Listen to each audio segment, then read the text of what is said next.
नमस्कार दोस्तों, स्वागत है आप सभी का रोशन सा स्टडी पॉइंट पर। और आज मैं आप लोगों को करवाने वाली हूँ जो आपके क्लास 12 के हिंदी का आपका अंतरा और अंतराल के जो पूरी बुक आपका पूरा सिलेबस रहने वाला है उसका मोस्ट इंपॉर्टेंट क्वेश्चन आंसर।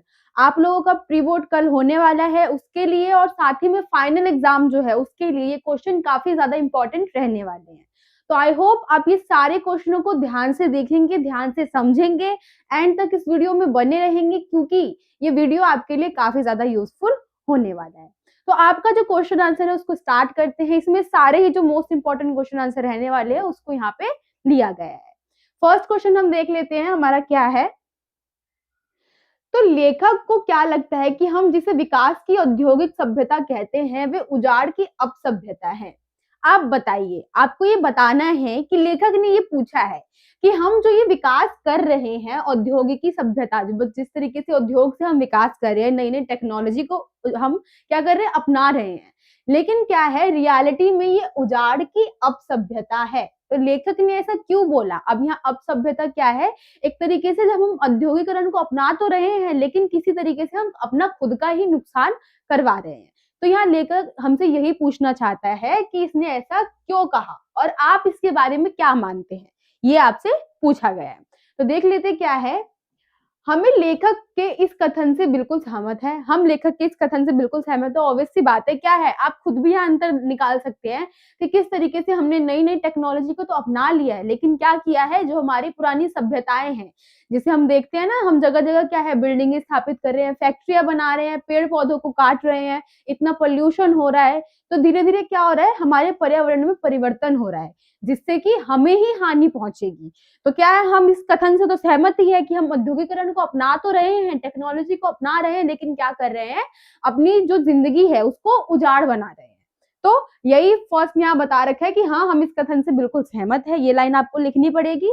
साथ ही में ऐसी औद्योगिकी सभ्यता जिसे विकास के नाम पर प्रदूषण, प्रकृति दोहन, पृथ्वी का विनाश किया है। अब क्या है, हम जो भी टेक्नोलॉजी अपना रहे हैं, जो भी चीजों को अपना रहे हैं, वो क्या करता है, विनाश कर रहा है। किसका? हमारी पृथ्वी का। प्रदूषण फैल रहा है, प्रकृति का दोहन हो रहा है। तो वही यहाँ पे हमें बताया गया है, उसे अपसभ्यता ही कहेंगे। अब क्या है, जो चीज हमें नुकसान पहुंचा रही है उसको हम बुरा ही बोलेंगे ना, तो वही बता रखा है कि इसको हम अपसभ्यता ही कहेंगे क्योंकि ये हमारा नुकसान करवा रही है। यह कौन सा विकास है जो हमें प्रगति के नाम पर विनाश की ओर ले जा रहा है? हम एक आविष्कार करते हैं और उसे 5 नई समस्याएं पैदा कर लेते हैं। अब हम नई नई चीजों का आविष्कार तो कर रहे हैं लेकिन उसके साथ क्या कर रहे हैं, हम बहुत सारी समस्याओं को भी साथ में लेकर आ रहे हैं। ठीक, हम किसी भी विकास के साधनों पर नजर डालें तो हमें विकास की स्थान पर विनाश ही विनाश दिखाई देगा। अब बता रखा है कि हमने जितनी भी टेक्नोलॉजी अपनाई है विकास के लिए, अगर उसकी तरफ हम ध्यान से देखें तो वो टेक्नोलॉजी एक चीज में तो विकास करवा रही है लेकिन बहुत सारी चीजों में हमारा विनाश भी करवा रही है। तो वही यहाँ पे क्या है, लेखक ने हमें बताया है। ये आपका अंतराल बुक का जो आपका चैप्टर है, हम जो मालवा वाला चैप्टर है, खाओ झाड़ू सभ्यता, अपना मालवा खाओ झाड़ू सभ्यता, उसमें से ये क्वेश्चन आपका लिया गया है। ठीक है, तो यही बताया है कि किस तरीके से औद्योगिकरण क्या है हमारे जीवन पे एक बहुत बुरा प्रभाव डालती है। तो आई होप आपको ये फर्स्ट क्वेश्चन समझ में आ गया होगा। आप स्क्रीनशॉट ले सकते हैं इसका।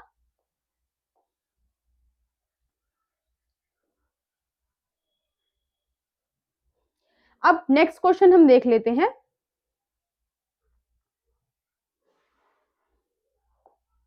तो यहाँ नेक्स्ट क्वेश्चन क्या है, मालवा में जब सब जगह बरसात की झड़ी लगी रहती है तब मालवा के जनजीवन पर इसका क्या प्रभाव पड़ता है? अब यहाँ बताना है कि जब क्या है, मालवा में लगातार बारिश होती रहती है तो वहां का आसपास का माहौल किस प्रकार का हो जाता है। मेनली हमें मालवा का जो चित्रण है वही इस क्वेश्चन में करना है। तो क्या है, मालवा में जब सब जगह बरसाती की झड़ी लगी रहती है तब मालवा के जनजीवन में इसका गहरा प्रभाव पड़ता है। तो बारिश हो रही है तो हरियाली होगी, जगह जगह क्या है, पानी वगैरह होगा, ये सब बातें हमें इसमें बतानी है। खूब बरसात होती है, मालवा में स्थित नदी नाले पानी से भर जाते हैं, यहाँ तक कि बरसात का पानी घरों में पहुंच जाता है, फसलें लहरा उठती है। मतलब क्या है, जब पानी मिल रहा है फसलों को तो उससे क्या होगा, फसलों की उन्नति काफी अच्छी होगी। तो बता रखा है किस प्रकार से फसल जो है लहराने लग जाती है, और पानी जब बरसता है तो इस कदर बरसता है कि घरों तक क्या है वो पानी पहुंचने लग जाता है। मालवा में व्याप्त बावड़ी, तालाब, कुएं तथा तलैया सब पानी से लबलबा कर भर जाते हैं। अब ये बता रखा है एक तरीके से ऐसे स्थान है जहाँ पानी जमा होते हैं, जैसे कुआं है या बावड़ी बता रखा है, छोटी प्रकार की नदी होती है जहाँ रुका हुआ पानी होता है, उसको हम बोलते हैं।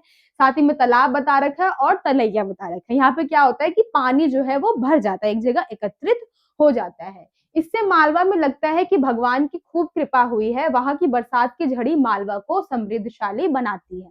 अब क्या है, जब बारिश हो रहा है वहां पे, तो वो इतना मतलब उन्नति लेकर आ रही है वो बारिश, तो उसी को बता रखे किस प्रकार से वो क्या है, मालवा को एक समृद्धशाली जगह है वो बना देती है।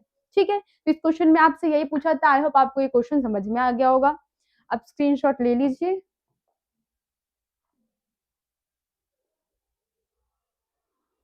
अब नेक्स्ट क्वेश्चन हम देख लेते हैं। तो यहाँ नेक्स्ट क्वेश्चन है, गर्मी और लू से बचने के उपायों का विवरण दीजिए। क्या आप भी उन उपायों से परिचित है? अब किस प्रकार से जो हमारा ये है विस्फोहर की माटी उस चैप्टर से लिया गया है कि लेखक बताता है गर्मी और लू से बचने के लिए उनके गांव के लोग, उनकी माताएं जो होती है बहुत सारे नुस्खों को अपनाती है। तो वही आपको बताना है कि आप वो नुस्खे जानते या नहीं जानते। मेनली आपको चैप्टर की जो बातें हैं वही बतानी है इसमें कि उन्होंने क्या क्या नुस्खों के बारे में बताया है। तो हम देख लेते हैं क्या है इसमें। ये निम्नलिखित बातें हैं गर्मी और लू से बचने के लिए। क्या क्या है?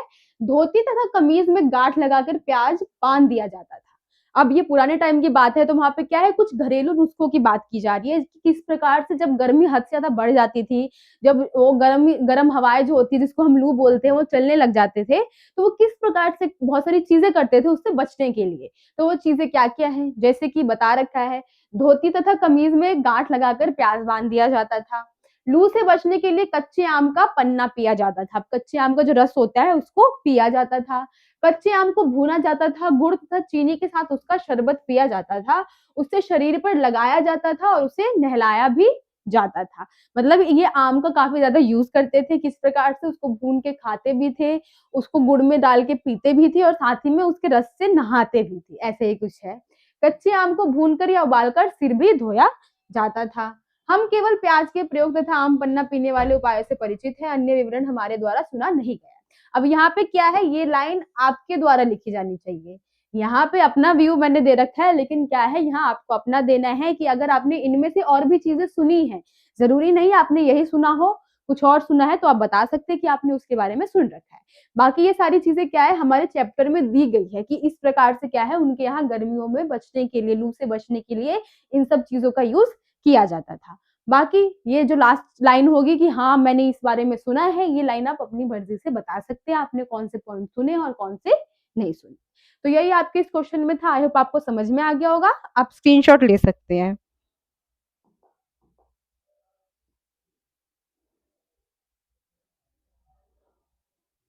नेक्स्ट ये भी इसी चैप्टर से है। यहाँ पूछा गया है कि कोयया किसे कहते हैं और उसकी विशेषताएं बतानी है। अब यहाँ क्या है, कोयया एक फूल है, उसके बारे में आपको बताना है कि वो है क्या और उसकी कौन कौन सी विशेषताएं हैं, वो मिलनी हमें इसमें बतानी है। तो देख लेते हैं। कोयया जल में उत्पन्न होने वाला पुष्प है। इसे कुमुद तथा कोका बेली के नामों से भी जाना जाता है। ठीक है, ये बता रखा है कि कोयया जो है जल में उगता है और साथ ही में इसको हम कुमुद भी बोलते हैं या फिर कोका बेली के नाम से भी इसको हम जानते हैं। ठीक है, अब इसकी विशेषताएं हम यहाँ देख लेते हैं क्या क्या दी हुई है। कोयया पानी से भरे गड्ढे में सरलता से पनप जाता है। ये आसानी से क्या है, जहां पानी का गड्ढा होता है वहां पे ये आसानी से ही उग जाता है। इसको उगाने के लिए ज्यादा मेहनत करने की जरूरत नहीं होती है। यह भारत में अधिकतर स्थानों में पाई जाती है। ज्यादातर भागों में क्या है हम इसको देख लेते हैं। तो ये इसकी खुशबू मन को प्रिय लगने वाली होती है। इसकी खुशबू भी क्या है, काफी ज्यादा अट्रैक्टिव और अच्छी होती है। शरद ऋतु की चांदनी में तालाबों में चांदनी की जो छाया बनती है वह कोयया की पत्तियों के समान लगती है।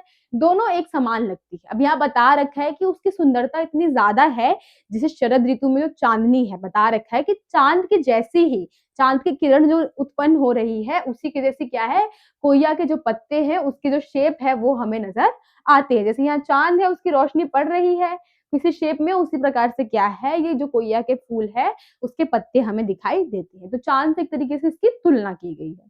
ठीक है, तो आई होप आपको ये भी क्वेश्चन समझ में आ गया होगा। आप स्क्रीनशॉट ले लीजिए इसका।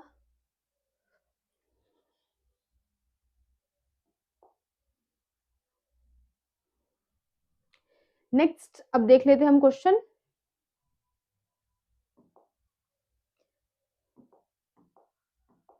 तो यहाँ क्या है, इसी चैप्टर से है, बच्चे को माँ का दूध पीना सिर्फ दूध पीना ही नहीं, माँ से बच्चे के सारे संबंध का जीवन चरित होता है, टिप्पणी कीजिए। अब यहाँ बताना है, लेखक ने हमें बता रखा है इस चैप्टर में कि किस प्रकार से जब वो बच्चा है माँ का दूध पीता है तो सिर्फ ये दूध पीना ही नहीं होता, एक जीवन भर का संबंध होता है। हमें यहाँ पे उस लाइन को एक्सप्लेन करना है, तो देख लेते हैं क्या है।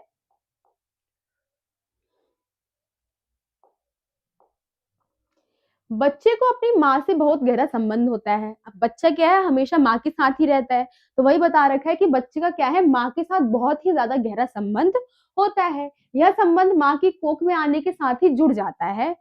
जब वह जन्म लेता है तो माँ के दूध पर 6 महीने तक निर्भर रहता है। अब जब बेबी क्या है बता रखा है, जब स्टमक में होता है उसी के साथ ही क्या है, बच्चे का और माँ का संबंध जो है वो जुड़ जाता है, और वो काफी टाइम तक क्या है, माँ के दूध पर ही निर्भर रहता है। इस दूध को वह आगे 3 वर्षों तक और ग्रहण करता है। माँ अपने बच्चों को दूध पिलाते समय अपने आंचल की छाव में रखती है, एक तरीके से वो कवर करके रखती है अपनी आंचल के छाव में। इससे माँ बच्चे के मध्यम संबंध जीवन जो है उठता है, सजीव हो उठता है। मतलब जब वो दूध पिला रही है अपने बच्चे को और जब उसको अपनी आंचल की छाव में ढक रही है, तो इससे ना एक संबंध जो है वो सजीव हो उठता है। मतलब सजीव का यहाँ पे क्या है, एक संबंध जागृत हो जाता है या जग जाता है, ये आप बोल सकते हैं।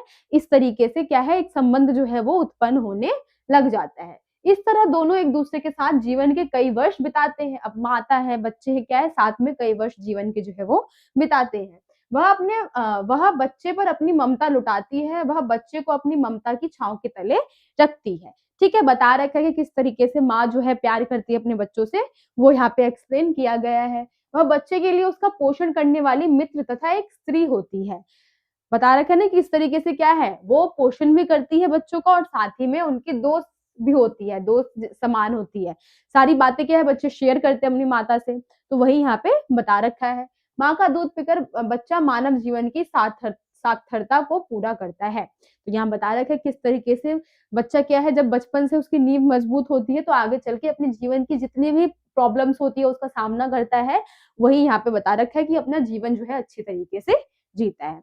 तो इसी प्रकार से बता रखा है हमें लेखक ने कि जो माता और जो बच्चे का संबंध है वो क्या है, दूध का जो संबंध है वो सिर्फ इतना ही नहीं है, उनके रिश्ते का भी एक संबंध होता है। ठीक है, तो आई होप आपको ये क्वेश्चन भी समझ में आ गया होगा। आप स्क्रीनशॉट ले लीजिए।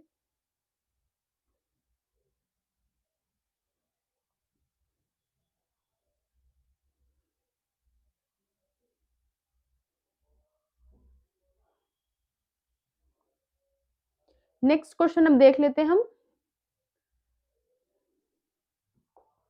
ये जो क्वेश्चन है हमारा, तो हम 100 लाख बार बनाएंगे, इस कथन के संदर्भ में सूरदास के चरित्र का विवेचन कीजिए।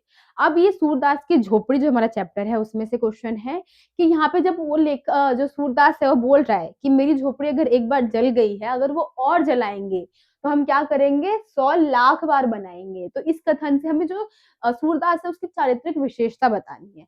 आप देख रहे हैं इसी लाइन से क्या पता चल रहा है कि वो अपने फ्यूचर के लिए, अपने किसी भी काम के लिए एकदम क्या है, होता है ना कोई व्यक्ति, हम बोल सकते हैं जैसे बता रखा है यहाँ पे दृढ़ निश्चय, इस वर्ड का हम यूज कर लेते हैं। तो किसी भी चीज को क्या है, वो हार नहीं मानता जल्दी, तुरंत तैयार हो जाता है। अगर उसको किसी भी प्रॉब्लम का सामना करना पड़ता है, एक बार हार मान ली, 2 बार हार गए, लेकिन क्या है, वो हार नहीं मानता है, वो कोशिश करता रहता है, वो एक ऐसा व्यक्ति है। तो वही हमें उसके जीवन के बारे में बताना है कि इसका इस लाइन से हमें क्या पता चलता है कि सूरदास किस प्रकार का व्यक्ति हो सकता है। तो देख लेते हैं। फर्स्ट यहाँ दृढ़ निश्चय बता रखा है, इसका मतलब यही होगा कि किसी चीज को क्या है, अच्छे तरीके से सोच के और उसके लिए कोई चीज पाने के लिए पूरी की पूरी कोशिश कर देता है, उसको हम दृढ़ निश्चय बोलेंगे। ठीक है, वह एक दृढ़ निश्चयी व्यक्ति है। रुपए के जल जाने के बाद उसे कुछ समय के लिए दुखी तो किया, परंतु बच्चों की बातों ने उसे जैसे उसे दोबारा खड़ा कर दिया। उसे एहसास हुआ कि परिश्रमी मनुष्य दोबारा खड़ा हो सकता है। अब क्या है, जब उसकी झोपड़ी जल गई तो उसको बहुत बुरा लगा था, लेकिन जैसे उसने बच्चों की बात सुनी तो उसके बाद क्या हुआ, ये दोबारा खड़ा हो गया और इसने ये सोचा कि अगर मनुष्य क्या है बार बार कोशिश करे, परिश्रमी मनुष्य हो, तो वो क्या कर सकता है, दोबारा अपने पैरों पर खड़ा हो सकता है, उस चीज को दोबारा हासिल कर सकता है जो उसको चाहिए। उसने दृढ़ निश्चय से मुसीबतों का सामना करने की कसम खा ली। पछताना छोड़कर उसमें नई हिम्मत का समावेश हुआ। अब यहाँ बता रखा है कि उसने क्या किया, जब वो बातें अपने मन में सोची तो क्या हुआ, एक दृढ़ निश्चय उसके मन में उत्पन्न हो गया। उसने सोच लिया कि क्या है, उसको दोबारा अपने पैरों पर खड़ा होना है। और इस चीज ने क्या किया, उसकी हिम्मत को एक नया समावेश दिया, मतलब उसकी हिम्मत को एक नया दिशा दी कि हाँ, मैं अपना कार्य करने के लिए तैयार हूँ, दोबारा मैं खड़ा हो सकता हूँ और अपने पैरों पर क्या है, दोबारा खड़ा हो जाऊंगा। तो वही हमारे दृढ़ निश्चय में आ जाएगा। ठीक है, फर्स्ट इसका है। सेकंड देख लेते हैं, परिश्रमी। अब ये क्या है, इसका मतलब हुआ मेहनती, कोई भी मेहनती व्यक्ति। तो क्या है, वह भाग्य के भरोसे रहने वाला नहीं था, उसने स्वयं पर विश्वास था, वह अतः यह उठ खड़ा हुआ और परिश्रम करने के लिए तत्पर हो गया। अब बता रखा है कि उसको क्या है, खुद पर पूरा विश्वास था, खुद पर पूरा भरोसा था कि अगर वो परिश्रम करेगा, तो मेहनत करेगा, तो वो सफलता भी हासिल कर लेगा। उसने यही संदेश मिठुआ को भी दिया कि जितनी बार उसकी झोपड़ी जलेगी, वह उतनी बार उसे दोबारा खड़ा कर लेगा। अपने परिश्रमी होने का जो संकेत है, उसने क्या किया था, मिठुआ को भी दिया था कि वो जितनी बार भी उसकी झोपड़ी को जलाएंगे, वो उतनी बार क्या है, उस झोपड़ी को दोबारा बना लेगा।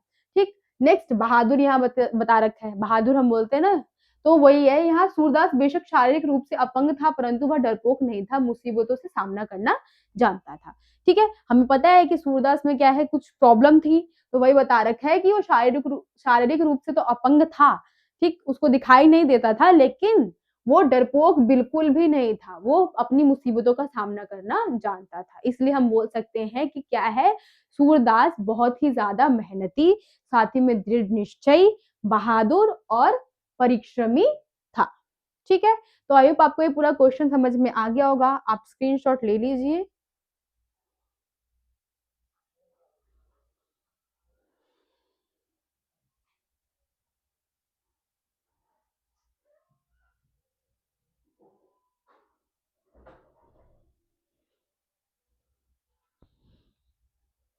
अब नेक्स्ट क्वेश्चन हम देख लेते हैं।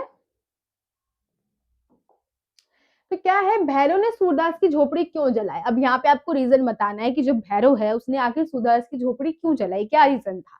तो अगर आपने चैप्टर पढ़ा है तो आपको पता होगा, उसको उससे क्या है, सूरदास से ईर्ष्या होने लगी थी, इस वजह से उसने क्या किया था, उसकी झोपड़ी को जला दिया था। बाकी हम उस आंसर फॉर्म में देख लेते हैं किस तरीके से है।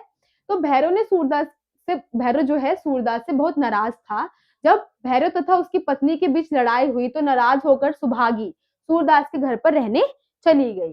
भैरव को यह बात अच्छी नहीं लगी। सूरदास हताश, सुभागी को बेसहारा नहीं करना चाहता था, अतः वह उसे मना नहीं कर पाया और उसे अपने घर में रहने दिया। अब क्या है, जो भैरव है वो अपनी वाइफ के साथ मतलब गलत व्यवहार करता था, इसलिए क्या किया उसने, सुभागी ने उसका घर छोड़ दिया और जो हमारा सूरदास है, इसके यहाँ पे शरण लेने के लिए आ गई। अब सूरदास ने उसकी स्थिति देखी तो क्या किया, उसको मना नहीं कर पाया और अपने साथ रखने के लिए तैयार हो गया। लेकिन भैरव को क्या है, ये बात बिल्कुल अच्छी नहीं लगी। फिर भैरव के लिए यह बात असहनीय थी। भैरव को सूरदास का यह करना अपना अपमान लगा। उसी दिन से उसने सूरदास से बदला लेने की ठान ली। तो जैसे सूरदास ने उसकी बीवी सुभांगी की मदद की, तो क्या हुआ, भैरव को ये बिल्कुल अच्छा नहीं लगा और उसने तभी से क्या किया, सूरदास को किसी तरीके से परेशान करने के लिए अपने मन में एक जो घृणा की भावना है, उसको उत्पन्न कर लिया और उसको क्या करा कि किसी तरीके से ही सूरदास को क्या करा जाए, उसका जो विश्वास है उसको तोड़ दिया जाए। इसलिए उसने क्या किया, अपनी जो बेइज्जती थी उसको दूर करने के लिए सूरदास से बहुत ज्यादा नाराज था और उसने क्या किया, उसकी झोपड़ी को जला दिया। ठीक है, यही आपका मेन आंसर था। आई होप आपको ये समझ में आ गया होगा।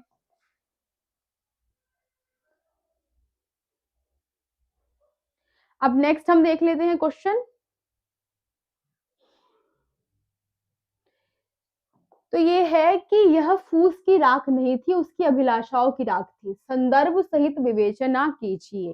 तो ये बताना है हमें कि क्या है, सूरदास जो है उसने झोपड़ी जो बनाई थी वो फूस की झोपड़ी थी। तो ये बता रखा है कि ये फूस की राख नहीं थी, उसकी अभिलाषाओं की राख थी। आपने अगर ये चैप्टर पढ़ा है तो आपको पता होगा कि जो सूरदास है उसकी कुछ इच्छाएं थी, उसने जो पैसे जमा कर रखे थे उससे वो बहुत सारी चीजें करवाना चाहता था, गांव वालों के लिए पिंडदान करवाना चाहता था अपने पूर्वजों का, और साथ ही में अपने बेटे का विवाह करवाना चाहता था। तो वही बता रखा है यहाँ पे कि किस तरीके से जो जो झोपड़ी जली तो वो सिर्फ फूस की राख नहीं थी, इसकी अभिलाषाओं की, अभिलाषाओं इसकी इच्छा जो है उसकी भी राख थी। ये हमें यहाँ पे बताना है, ये एक्सप्लेन करना है। तो देख लेते हैं क्या है। सूरदास एक अंधा भिखारी था, उसकी संपत्ति में एक झोपड़ी, जमीन का छोटा सा टुकड़ा और जीवन भर की जमा की गई पूंजी थी। अब क्या है, वो अंधा था और उसने काफी मुश्किलों से क्या किया था, उसके पास एक झोपड़ी थी और साथ ही में एक छोटा सा जमीन का टुकड़ा था और जीवन भर की जमा पूंजी थी उसके पास। यही सब उसके जीवन के आधार थे। जमीन उसके किसी काम की नहीं थी, उस पर सारे गांव के जानवर चरा करते थे। सूरदास उसी में प्रसन्न था। अब जो जमीन थी छोटी सी, उसके काम की नहीं थी, वहां पे क्या था, जानवर लोग वहां पे चरा करते थे। ठीक है, झोपड़ी जल गई, वह दोबारा भी बनाई जा सकती थी, लेकिन उस आग में उसकी जीवन भर की जमा पूंजी जलकर राख हो गई थी। अब क्या बता रखा है कि झोपड़ी तो जल गई थी, लेकिन उसने क्या किया था, जो भी सेविंग्स कर रखी थी उसको अपनी झोपड़ी के अंदर ही रखा था।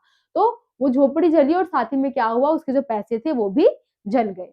उसे दोबारा इतनी जल्दी जमा कर पाना संभव नहीं था। अब उसको काफी टाइम लगा था, उसके जीवन भर की जमा पूंजी थी, दोबारा इतनी जल्दी उसको क्या करना था, इकट्ठा कर पाना बहुत ज्यादा मुश्किल था। उसमें 500 रुपए थे, उसी पूंजी से उसे बहुत सी अभिलाषाएं थी।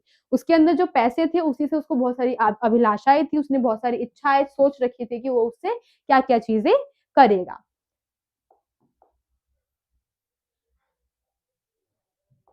बताते वह गांव वालों के लिए एक कुआं बनवाना चाहता था, अपने बेटे की शादी करवाना चाहता था, अपने पितरों का पिंडदान करवाना चाहता था। अब जो उसने पैसे जमा किए थे, 500 रुपए जो थे उसके पास, उसकी इच्छाएं थी कि वो ये तीनों काम जो है वो कर सके। लेकिन क्या हुआ, जब उसकी झोपड़ी जल गई, उसके पैसे जल गए, तो वे अपनी जो इसकी ये सारी इच्छाएं थी वो उसको भी पूरा नहीं कर पाया। ठीक है, झोपड़ी के साथ पूंजी के जल जाने से अब उसकी कोई भी अभिलाषा पूरी नहीं हो सकती। अब क्या हुआ, जब झोपड़ी जल गई, उसके सारे पैसे जल गए, तो उसकी जो भी इच्छाएं थी, अभिलाषाएं थी, अब वो पूरी नहीं कर पाएगा, क्योंकि जो उसकी जीवन भर की जमा पूंजी थी उसको दोबारा इतनी जल्दी हासिल नहीं कर सकता है। तो इससे हम कह सकते हैं, ये कथन बिल्कुल सही है कि ये उसकी जो फूस की राख नहीं थी, उसकी अभिलाषाओं की राख थी। ठीक है, तो यही आपके पूरे आंसर में था। आई होप आपको ये समझ में आ गया होगा। आप स्क्रीनशॉट ले लीजिए।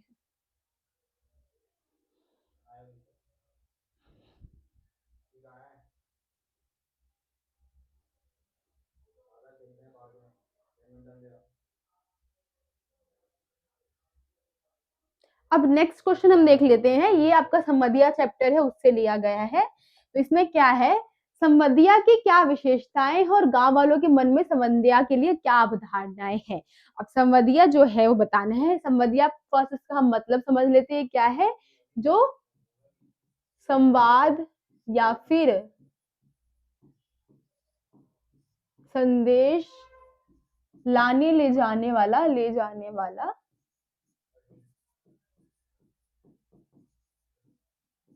होता है। ठीक है, संवदिया कौन है, जो संदेश या तो लेकर जा रहा है या फिर लेकर आ रहा है, उसको हम संवदिया कहेंगे। ठीक है, क्या है इसकी हम विशेषताएं देख लेते हैं, क्या क्या है।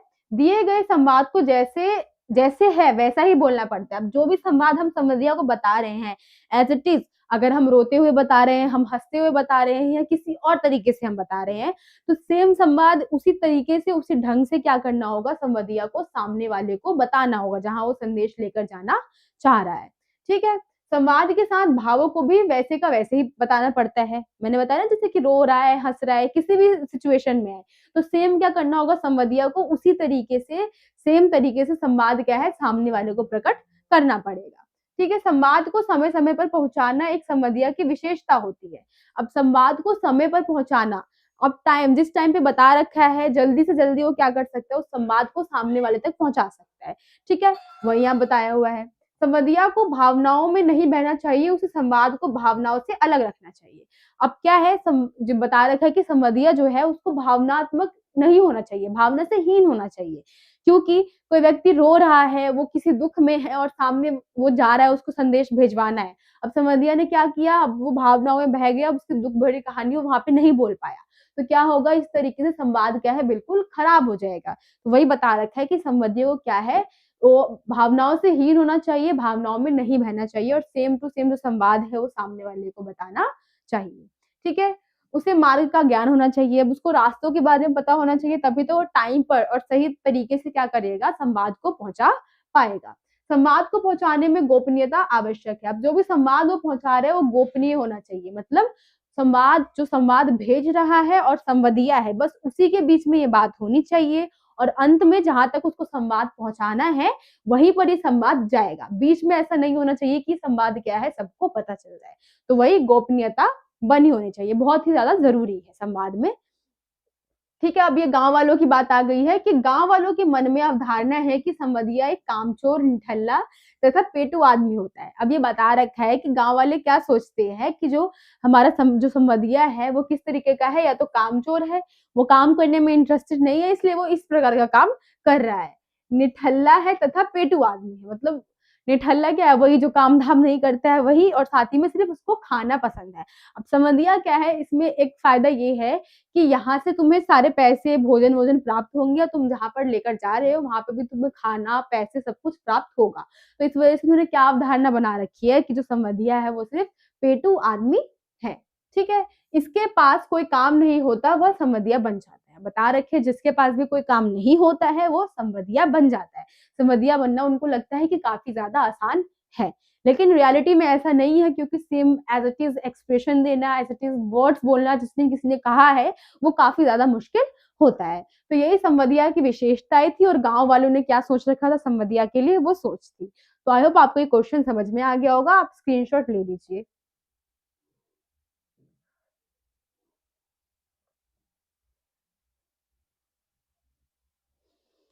नेक्स्ट क्वेश्चन अब देख लेते हैं। तो क्या है, हर गोविंद बड़ी हवेली में पहुंचकर अतीत की किन स्मृतियों में खो गया। अब हर गोविंद जो हमारा संवदिया है यहाँ पे, जब वो बड़ी हवेली में उसको बड़ी बहुरिया का जब संदेश आया तो वहां गया, तो वो किन किन बातों में खो गया। उसने क्या किया था, पुरानी टाइम की जो यादें थी उसको याद करने लगा था कि जब जो बड़ी बहुरिया के हस्बैंड थे जो जिंदा थे तो काफी अच्छा था यहाँ का माहौल, लेकिन अब ऐसा नहीं है। तो ये सारी चीजें वो सोचता है, तो वही हमें यहाँ पे एक्सप्लेन करना है। देख लेते कैसे। हरगोविंद ने जब बड़ी हवेली में कदम रखा तो उसे बीते समय में हवेली के ठाट बाट की याद आने लगी। बड़े भैया के रहते हुए इस हवेली की शान ही अलग थी। बताता है कि जब बड़े भैया जिंदा थे, जो बड़ी बहुरिया है इसमें उनके हस्बैंड जिंदा थे, तो यहाँ की ठाट बाट जो है, शान है, वो बिल्कुल अलग ही हुआ करती थी।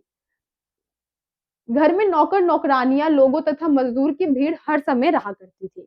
अब वहां पे क्या है, जब इनके बड़े भैया जिंदा थे तो वहां पे काफी चहल पहल, नौकर नौकरानियां सब लोग वहां पे हमेशा रहते थे।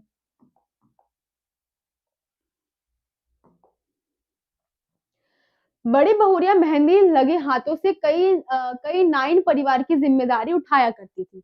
अभी बता रखे है कि जो बड़ी बहुरिया थी वो हाथों में मेहंदी लगवा के नाइन जो परिवार होते हैं, नाई की बात करें कि जो बाल वाल काटने वाले होते हैं, तो क्या है कि उनके परिवारों की जिम्मेदारी उठा लिया करते थे। उनका खाना रहना पीना क्या करते थे, इतने ज्यादा रिच थे वो लोग, यहाँ की मतलब माहौल इतना ज्यादा अच्छा था कि ये इन लोगों का जो रहन सहन है, जिम्मेदारी जो है वो उठा लिया करते थे।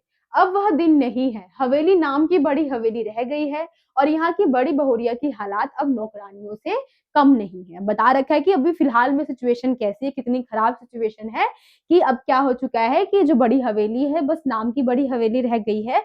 अब जो बड़ी बहुरिया, एक टाइम पे उनकी स्थिति ऐसी थी कि वो बहुत सारे परिवारों की जिम्मेदारी उठा लेती थी, अब उनकी स्थिति खुद ही एक नौकरानी से कम नहीं रह गई है। तो यही यहाँ पे बताना है आपको इस आंसर में। तो आई होप आपको क्वेश्चन समझ में आ गया होगा, आप स्क्रीनशॉट ले लीजिए।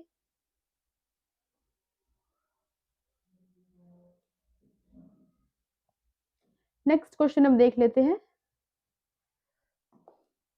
अब ये है कि लेखक ने अपने पिता की किन किन विशेषताओं का उल्लेख किया है। ये प्रेमघन की छाया स्मृति से आपका क्वेश्चन है कि लेखक ने अपने पिता के बारे में किन किन विशेषताओं का उल्लेख किया है। कौन कौन सी विशेषताएं हैं लेखक के पिता में, वो बताना है।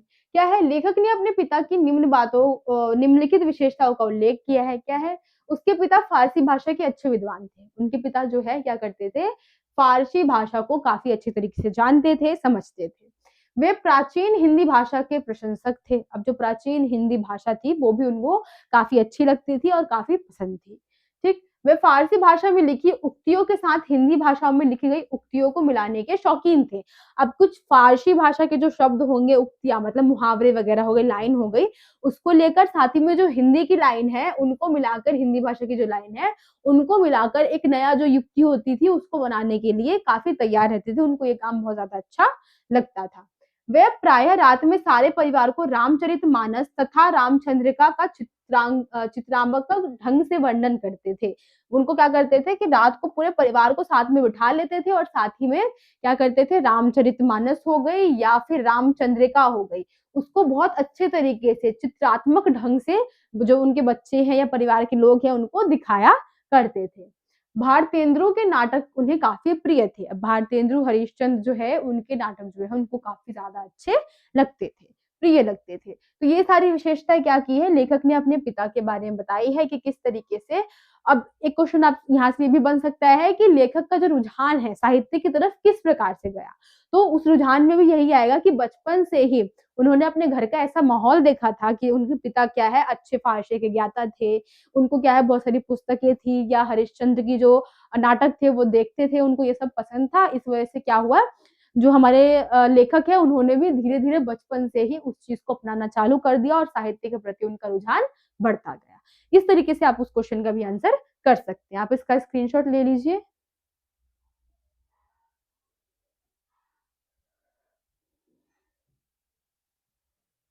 अब ये नेक्स्ट क्वेश्चन हम देख लेते हैं, इस चैप्टर से है।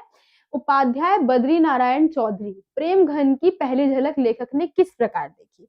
अब पूरा चैप्टर जो है प्रेम घन की छाया स्मृति के ऊपर ही है, उनका पूरा नाम ये है, ठीक है, उपाध्याय बद्री नारायण चौधरी प्रेम घन। तो उन्होंने किस प्रकार से इनकी पहली झलक देखी थी वो हमें यहाँ पे बताना है। तो देख लेते हैं क्या है। लेखक के पिता की बदली, जो बदली है यहाँ पे ट्रांसफर बदली जो है इसका मतलब होगा मिर्जापुर के बाहर नगर में हुई थी। वहां रहते हुए एक दिन ज्ञात हुआ कि भारतेंदु हरिश्चंद्र के सखा, जिनका नाम उपाध्याय बद्री नारायण चौधरी है और जो प्रेम घन उपनाम से लिखते हैं, इनका असली नाम क्या है ये आपको याद रखना है, उपाध्याय बद्री नारायण चौधरी। ये अपना उपनाम होता है ना, कोई कोई जो रखते हैं अलग नाम, तो वही बता रखा है, इनका उपनाम क्या है, प्रेम घन था। लिखते हैं, वे यहाँ रहते हैं। उनको पता चला, जो लेखक है हमारे, उनको पता चला कि जो प्रेमघन जी है वो यहीं पे रहते हैं। इसके लिए उन्होंने ऐसे बालकों को भी खोज लिया जो उनके घर से तथा प्रेमघन जी से भली भांति परिचित थे। अब उन्होंने क्या किया, एक ऐसा समूह बना लिया बच्चों का जो कि तैयार थे प्रेमघन से मिलने के लिए, उनके बारे में थोड़ा बहुत जानकारी थी उनको। उनके घर की ऊपरी बालकनी लताओं से सुसज्जित थी, ठीक है, सुसज्जित मतलब यहाँ पे जो हुआ सजी हुई। ऐसे ना भारी वर्डों का आप यूज मत करना, ठीक है। यहाँ पे आप बोल सकते हैं सजी हुई थी या काफी ज्यादा लगी हुई थी, इस तरीके से आप बता सकते हैं, ठीक है। लेखक लेखक ऊपर की और लगातार देखता रहा, वो ऊपर की तरफ बार बार लेखक क्या है वो देख रहा था। उन्हें प्रेमघन की झलक दिखाई पड़ती है। वो क्या करते हैं, वो प्रेमघन की जो झलक है वो देखते हैं, वो लगातार ऊपर देखते हैं और प्रेमघन जी जो है वो आ जाते हैं तो उनकी झलक को वो देख लेते हैं। उनके बाल कंधों तक थे। अब उनके बाल क्या है, कंधे तक थे, इस प्रकार से उनके बाल थे कंधे तक। और लेखक जब कुछ समझ पाता उससे पहले वो अंदर चले गए। अब लेखक कुछ समझ ही पाता, उनके बारे में सोचता है कि वो किस प्रकार से और दिख रहे हैं, उससे पहले वो अंदर चले गए। बताया, उसमें आपने एक फोटो देखी होगी, आपकी एनसीईआरटी बुक में है कि किस तरीके से एक खंबा है, उसके ऊपर उन्होंने अपना हाथ रख रखा है और उनकी जुल्फे जो है वो दिखाई दे रही है ना। तो वही यहाँ आपको बताना है कि किस तरीके से उन्होंने उसको देखा था। ज्यादा कुछ नहीं देख पाए, जैसे उन्होंने देखने की प्रयास की, कुछ समझने की कोशिश की, उससे पहले वो क्या हुआ, अंदर चले गए। ठीक है, तो यही आपके पूरे आंसर में था। आई होप आपको ये समझ में आ गया होगा। अब स्क्रीनशॉट ले लीजिए।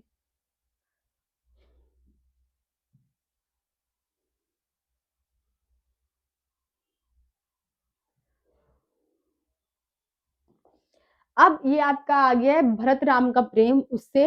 तो क्या है, हारेहु खेल जितावहि मोही, भरत के इस कथन का क्या आशय है। अब ये आपने लाइन उसमें पढ़ी होगी कि हारेहु खेल जिताही मोही, तो इससे जो हमारे भरत जी है वो क्या कहना चाहते हैं राम जी के बारे में, वो हमें यहाँ पे बताना है।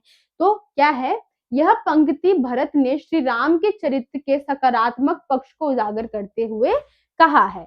सकारात्मक पक्ष मतलब जो भी उनके लिए अच्छा पक्ष है, अच्छे पक्ष जो राम जी है उनके बारे में है कि इसका आशय है कि श्री राम खेलते खेलते समय भरत को जिताने हेतु जानबूझकर हार जाते थे।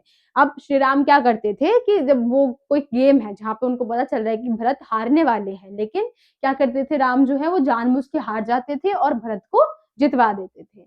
भरत जी कहते हैं कि भगवान राम बड़े ही दयालु और स्नेही प्रकृति के भाई हैं।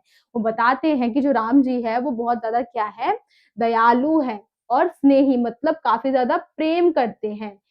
प्रेम हम हमसे जो छोटे भाई है उनके उनसे वो ज्यादा बहुत ज्यादा प्रेम करते हैं, इस प्रकार का उनका चरित्र है वो बता रखा है। वह खेल में अपने छोटे भाई भरत से इसलिए हार जाते थे ताकि उसे किसी भी प्रकार का कष्ट ना हो और वह पूरे उत्साह के साथ खेल खेलता रहे।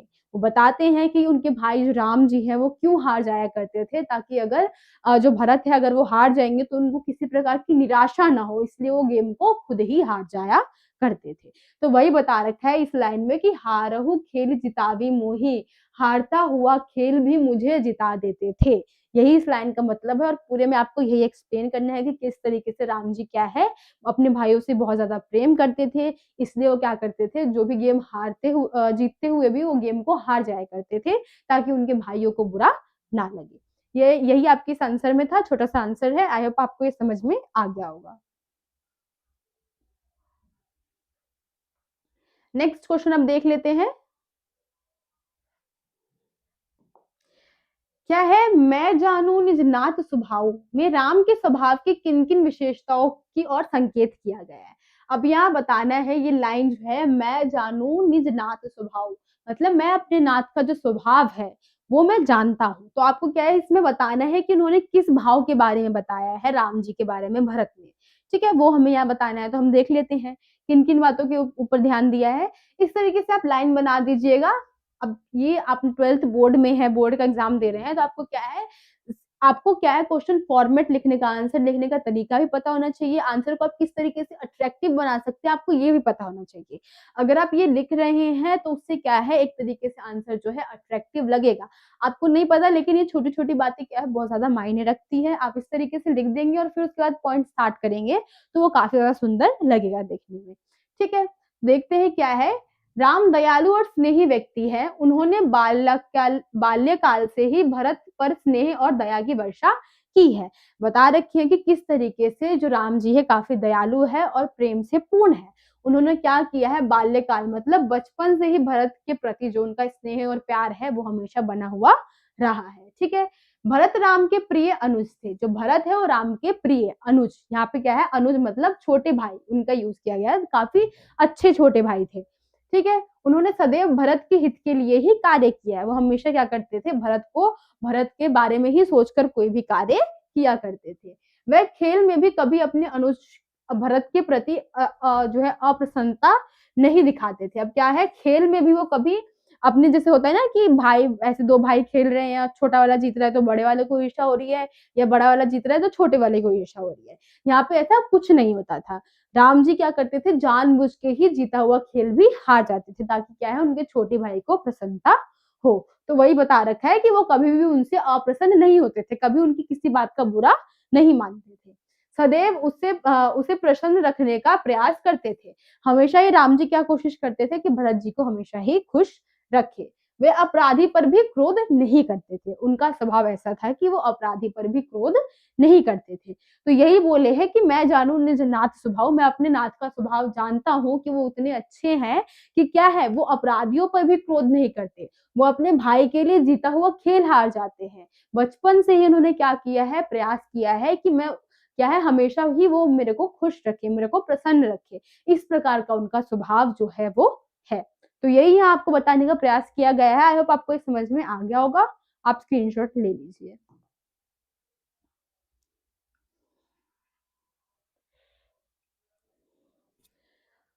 नेक्स्ट अब देख लेते हैं, आपके कुटज चैप्टर से आ चुका है। क्या है, कुटज क्या केवल जी रहा है? लेखक ने यह प्रश्न उठाकर किन मानवीय कमजोरियों पर टिप्पणी की है?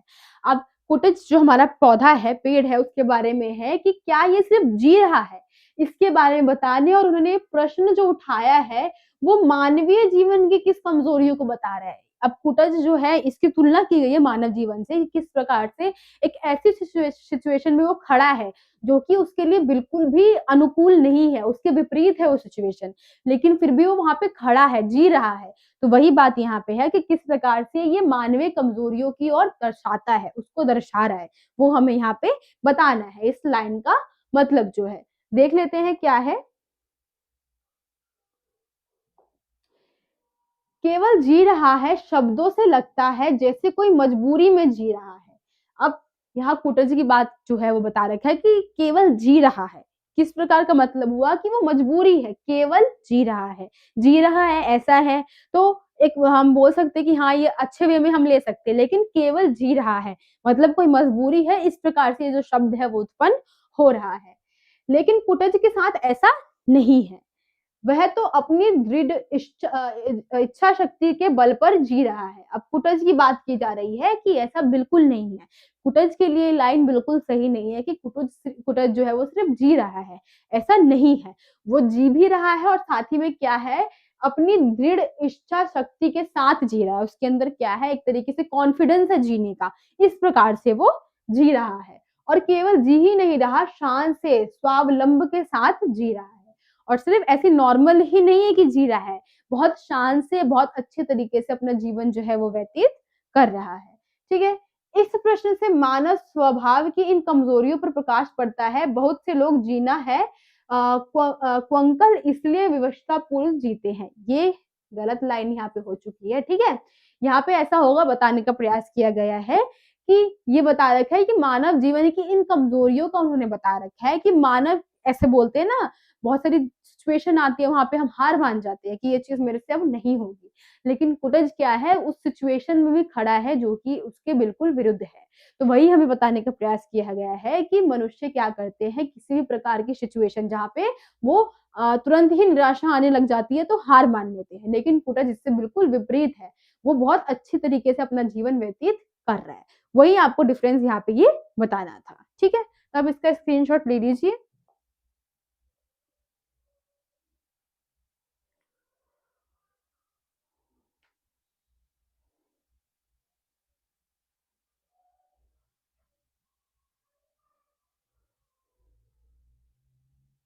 नेक्स्ट क्वेश्चन हम देख लेते हैं अब। कुटज के जीवन जीने की कला से आप क्या प्रेरणा ग्रहण करते हैं? अब जिस प्रकार से कुटज जो है वो जीवन जी रहा है, तो हमें कौन सी प्रेरणा प्राप्त होती है? उसके माध्यम से लेखक ने मनुष्य की किन किन कमजोरियों की ओर संकेत किया है। अब कुटज से मानव किस तरीके से भिन्न है, कौन कौन सी कमजोरी मानव के अंदर है, वो हमें यहाँ पे बतानी है। तो क्या है, कुटज के जीवन जीने की कला से हमें यह प्रेरणा ग्रहण करते हैं कि हमें विषम परिस्थितियों में जीने की कला आनी चाहिए। अब ये विषम परिस्थितियां हम किस प्रकार से ले सकते हैं, जो कि हमसे बिल्कुल भिन्न हो, हम जिस परिस्थिति में रहते हो उससे बिल्कुल भिन्न हो, या फिर अलग हो, या फिर बुरी परिस्थिति हो, हम इस तरीके से भी इसको ले सकते हैं। बुरी हो, खराब हो, ये सारे वर्ड क्या है आप इसकी जगह पे यूज कर सकते हैं। आप जो इतने बड़े बड़े भारी भारी वर्ड देख रहे हैं, जरूरी नहीं है आप सेम एज इट इज लिखे, आप क्या करें, उसका जो इजी जो मतलब होगा आप उसको भी वहां पे लिख सकते हैं। तो वही बता रखा है कि विषम परिस्थिति, खराब परिस्थिति हम बोल सकते हैं, बुरी परिस्थिति, या फिर भिन्न, जहाँ पे जिस परिस्थिति में हम रहते हैं उससे बिल्कुल अलग परिस्थिति हमें प्राप्त हो। ठीक है, तो ये बता रखा है कि कुटज क्या है, एक ऐसी स्थिति में है जहाँ पे उसको जीवन जीने की कला आ रही है, लेकिन अब स्थिति किस प्रकार की है, उससे बिल्कुल भिन्न है, बिल्कुल अलग है वो स्थिति। जहाँ पे कुटज को उगना चाहिए वहां से बिल्कुल अलग स्थिति में वो उगा हुआ है। ठीक है, हर हाल में जियो और मस्ती के साथ जियो। अब कुटज हमें ये संदेश देता है कि हम किसी भी हाल में हैं, लेकिन हमें जीना है और बहुत ही ज्यादा अच्छी तरीके से मस्ती के साथ हमें वो जीवन व्यतीत करना है। हमें आत्मसम्मान के साथ जीना चाहिए। अब हमें आत्मसम्मान के साथ जीना चाहिए, हमें सर कभी नहीं झुकाना चाहिए, हमें कभी हार नहीं माननी चाहिए। मेनली यहाँ पे हमें ये मतलब बताया गया है। जहां से भी संभव हो अपना प्रायः पाने का प्रयास करना चाहिए। किसी भी प्रकार से संभव हो तो हमने कोई भी गोल फिक्स कर रखा है वो हमें प्राप्त करना ही चाहिए। इसके लिए चाहे पाताल की छाती भी क्यों ना भेदनी पड़े, किसी की चापलूसी मत करो, अपने मन पर नियंत्रण करो। अब ये बता रखा है एक तरीके से, हमें यहाँ बता रखा है मनुष्य किस प्रकार से करते हैं। आगे जानने के लिए आपने बहुत सारे लोगों के बारे में सुना होगा कि कुछ लोग ऐसे होते हैं कि अगर उनको पोजीशन बढ़ानी है अपनी, तो क्या करते हैं, अपने से सीनियर के साथ चिपक जाते हैं, उनकी वाहवाही करते हैं, उनके आगे पीछे करते रहते हैं, उससे उनको प्रमोशन मिल जाती है। लेकिन कुटज ऐसा बिल्कुल भी नहीं है। वो यहाँ बता रहे हैं कि खुद से मेहनत करके उसने क्या किया है, जड़ों तक वो गया है, नीचे जमीन के नीचे काफी अंदर तक गया है, खुद से मेहनत की है उसने। तो वही यहाँ बता रखा है कि मनुष्य को भी क्या करना चाहिए, खुद से मेहनत करना चाहिए, और क्या है, किसी की चापलूसी नहीं करनी चाहिए, किसी के आगे पीछे हमें नहीं करना चाहिए। ईर्ष्या द्वेष भावना से ऊपर उठना चाहिए। अब हमें क्या है, ये जो जलन है, यही ईर्ष्या है ना, या द्वेष भावना है, जलन जो है, किसी के प्रति बुरी भावना है, हमें वो अपने मन में बिल्कुल नहीं रखनी चाहिए। ये हमें किससे पता चलता है, कुटज जो एक पौधा है उससे हमें ये बात जो है पता चलती है कि किस प्रकार से वो इतनी कठिनाइयों में भी, विषम परिस्थितियों में भी अपना जीवन जी रहा है, और साथ ही में काफी मस्ती के साथ जी रहा है। तो मनुष्य को ये सारी शिक्षाएं क्या है, ग्रहण करनी चाहिए कुटज के पौधे से। ठीक है, तो यही आपके पूरे क्वेश्चन में था। आई होप आपको ये समझ में आ गया होगा। अब वैसे इसमें अगर हम ये क्वेश्चन ले लेते हैं कि मनुष्य की कमजोरी, किन किन कमजोरियों के बारे में बता रहा है, तो ये सारी कमजोरियों में ही आ जाएगा। क्या है, मनुष्य छोटी छोटी बात पे घबरा जाते हैं, अपनी उन्नति करने के लिए क्या करते हैं, लोगों की चापलूसी करते हैं, अब क्या है, मेहनत नहीं करते हैं, और हमेशा आत्मसम्मान आत्मविश्वास के साथ भी नहीं रहते हैं। क्या है, तुरंत ही उनका मोराल जो है वो डाउन हो जाता है। तो वही यहाँ पे कुटज से क्या है, मनुष्य को सीख लेनी चाहिए, ये सारी कमजोरियां मनुष्य के अंदर है, लेकिन यही सारी ताकत क्या है, कुटज हम मनुष्य को सिखाता है। ठीक है, तो अब आप इसका स्क्रीनशॉट ले लीजिए।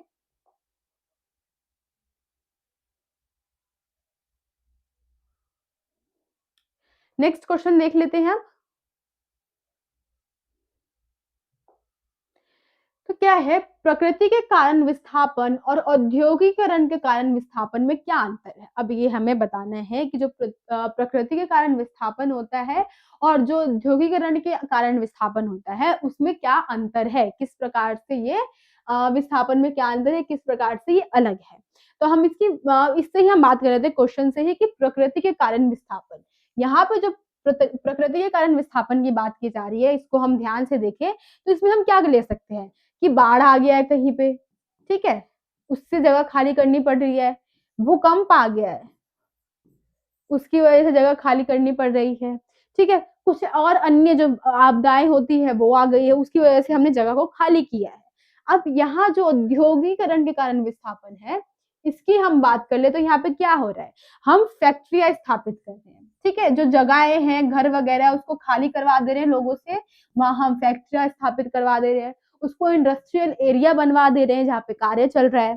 तो इन दोनों में आप अंतर देखेंगे, तो ये जो बाढ़ है, भूकंप है, या कोई भी अन्य प्राकृतिक आपदा है, एक समय के बाद यहाँ से चली जाएगी, ये हमेशा के लिए नहीं होती है, एक टाइम के बाद ये खत्म हो जाती है, काफी टाइम लग जाए भले ही, लेकिन क्या है, एक उम्मीद होती है लोगों के अंदर कि जब ये चीज यहाँ से हट जाएगी तो हम अपने घर में वापस जा पाएंगे। लेकिन हम जब औद्योगिकरण से कर ले बात, औद्योगिकरण की जो विस्थापन होता है उसकी बात हम कर ले, तो क्या है, जब यहाँ पे क्या किया है, इनके घरों को तोड़कर ही कुछ नई नई चीजों को स्थापित कर दिया गया है।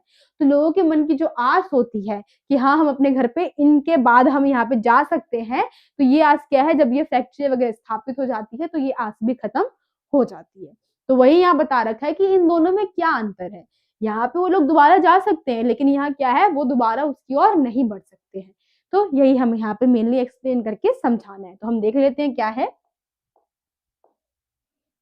कि बाढ़ या भूकंप प्राकृतिक आपदाएं हैं। प्रकृति के कारण जब लोग विस्थापित होते हैं तो विस्थापन अस्थायी होता है। अस्थायी क्या है, स्थायी क्या है, जो पूरी तरीके से टिका हो। अस्थायी क्या है, एक समय के बाद वो हट जाएगा। वही यहाँ बता रखा है, आपदा के टलते ही लोग अपने घर लौट आते हैं और वहां पहले की तरह रहने लग जाते हैं। अब बता रखा है कि किस प्रकार से आपदा जब टल जाती है तो लोग वहां पे आ जाते हैं और साथ ही में अपना जीवन दोबारा से आराम से जीने लग जाते हैं। ठीक है, औद्योगिकरण के कारण विस्थापित हुए लोग सदा सदा के लिए अपने घर परिवेश से अलग हो जाते हैं। अब औद्योगिकरण से क्या है, उसका जब ये विस्थापन होता है तो लोग क्या है, हमेशा के लिए अपने घर से दूर चले जाते हैं। उनकी ज़मीन पर कोई उद्योग स्थापित हो जाता है, फिर वे कभी अपने घर को नहीं लौट पाते हैं। अब उनके घरों को तोड़ दिया गया है, वहाँ पे क्या है नए-नए उद्योग बना दिए गए हैं, उससे क्या हो रहा है कि अब ये लोग अपने घर पे दोबारा कभी नहीं जा पाएँगे। ठीक है, आगे देख लेते हैं। औद्योगिकरण की आंधी उन्हें घर और परिवेश से उजाड़ देती है। इन्हीं लोगों को आधुनिक भारत के नए शरणार्थी भी कहा गया है। इन्हीं लोगों को हम क्या बोलते हैं, हमारे भारत के नए शरणार्थी भी बोलते हैं। अब क्या है, लोग औद्योगिकरण के कारण क्या है अपने घर से दूर जा रहे हैं। अब वो घर तो दोबारा नहीं जा पाएँगे क्योंकि वहाँ पे क्या है नए-नए उद्योग बना दिया गया है। तो वो लोग इधर-उधर भटकते रहेंगे। तो हम उनको क्या बोल देंगे, आधुनिक भारत के ही शरणार्थी बोल देंगे। वो भारत के ही लोग हैं और भारत में ही शरणार्थी बन चुके हैं। अब शरणार्थी की हम बात कर लें ना तो ये क्या होता है, जैसे कोई लोग रहने के लिए कुछ समय के लिए शरण लेने के लिए आते हैं, उनको हम शरणार्थी बोलते हैं। जैसे बाहर की हम देशों की बात कर लें, वहाँ कोई आपदा आ गई है या कुछ हो गया है, हम वहाँ कुछ लोग क्या है वहाँ से आ रहे हैं यहाँ पे, हम लेकर आ रहे हैं कि कुछ टाइम के लिए जब उन यहाँ पे आपदा आई है, तो यहाँ पे रहेंगे और उसके बाद यहाँ से चले जाएँगे। लेकिन ये वो शरणार्थी है जिनको घर नहीं मिल पाते हैं।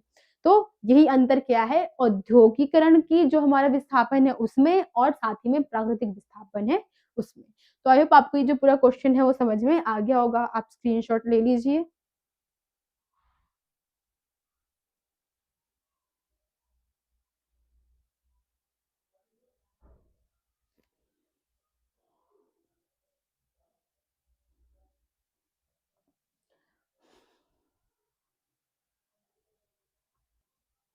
नेक्स्ट क्वेश्चन अब हम यहाँ पे देख लेते हैं क्या है हमारा, कि यूरोप और भारत की पर्यावरण संबंधित चिंताएं किस प्रकार भिन्न है। तो हमें मेनली यहाँ पे बताना है कि जो यूरोप है और हमारा भारत है उनकी जो पर्यावरण की समस्याएं हैं वो किस प्रकार से अलग है। भारत में आप देखते हैं पर्यावरण में क्या आता है, पोल्यूशन हो गया, प्राकृतिक जो हमारे चेंजेस होते हैं वो आ गए हैं, तो वो सब हम देखते हैं। लेकिन जो हमारा ये भारत है और जो हमारा यूरोप है, तो यूरोप में क्या अलग तरीके से पर्यावरण की समस्याएं है वो उत्पन्न होती है, वो हम देख लेते हैं क्या है।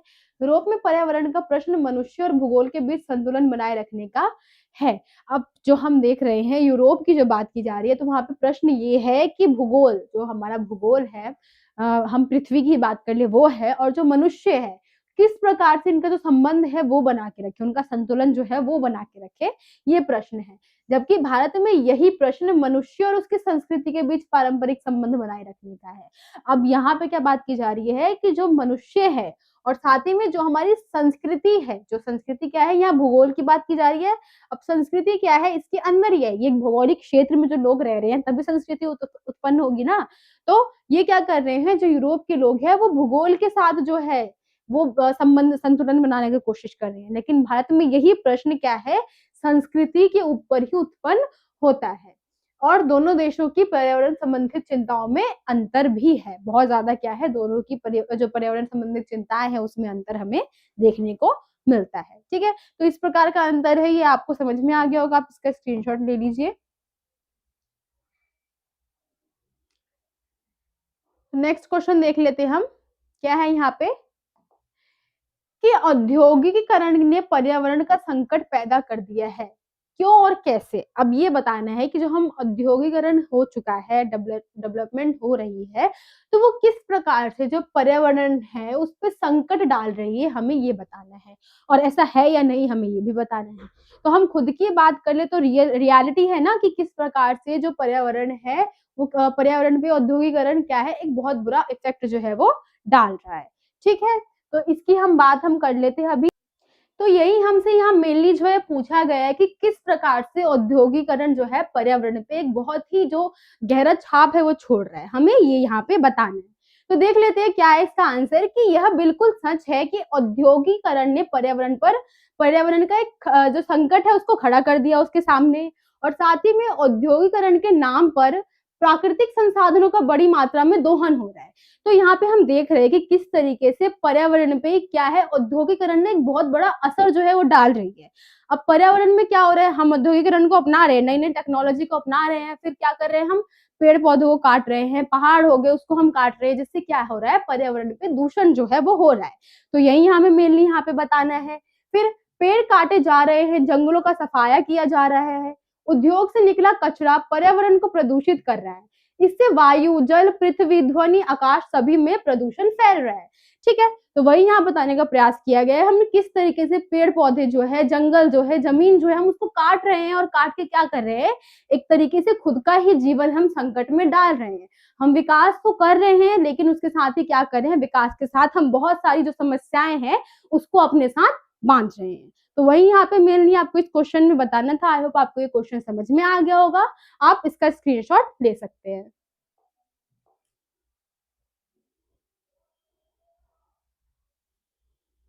नेक्स्ट क्वेश्चन अब हम देख लेते हैं। तो ये क्वेश्चन हमारा है कि प्रमाण से अधिक महत्वपूर्ण है विश्वास। कहानी के आधार पर हमें बताना है। जो ये आपने आपने 4 कहानी लघु कथा सुनी होगी, शेर पहचान जो है उसमें से ये हमारा शेर जो है उसमें से ये क्वेश्चन लिया गया है कि किस तरीके से जो प्रमाण है उससे भी ज्यादा महत्वपूर्ण विश्वास है। अब यहाँ सबूत की बात नहीं की जा रही है कि सबूत महत्वपूर्ण नहीं है, उससे ज्यादा महत्वपूर्ण क्या है, विकास है, विश्वास है, सॉरी। तो हमें उस बात को यहाँ पे बताना है कि ये किस प्रकार से हमें जो कहानी है, लघु कथा है, उसके आधार पर हमें बताया गया है। तो देख लेते क्या है। लघु कथा शेर से ली गई इस पंक्ति में लेखक ने भोली भाली जनता और धूर्त सत्ता के बारे में हमें बताया है। अब यहाँ हमें सीधे बताने का प्रयास किया जा रहा है कि हमने क्या किया है, राजनीति के बारे में यहाँ बात की जा रही है कि किस प्रकार से जो राजनीति जो हम देखते हैं ना हमारे समाज में राजनीति हो रही है, जो हमारे नेता है, राजनेता है, किस प्रकार से भोली भाली जनता को मूर्ख बनाते हैं। तो उसी बात को हमें यहाँ बताने का प्रयास किया है।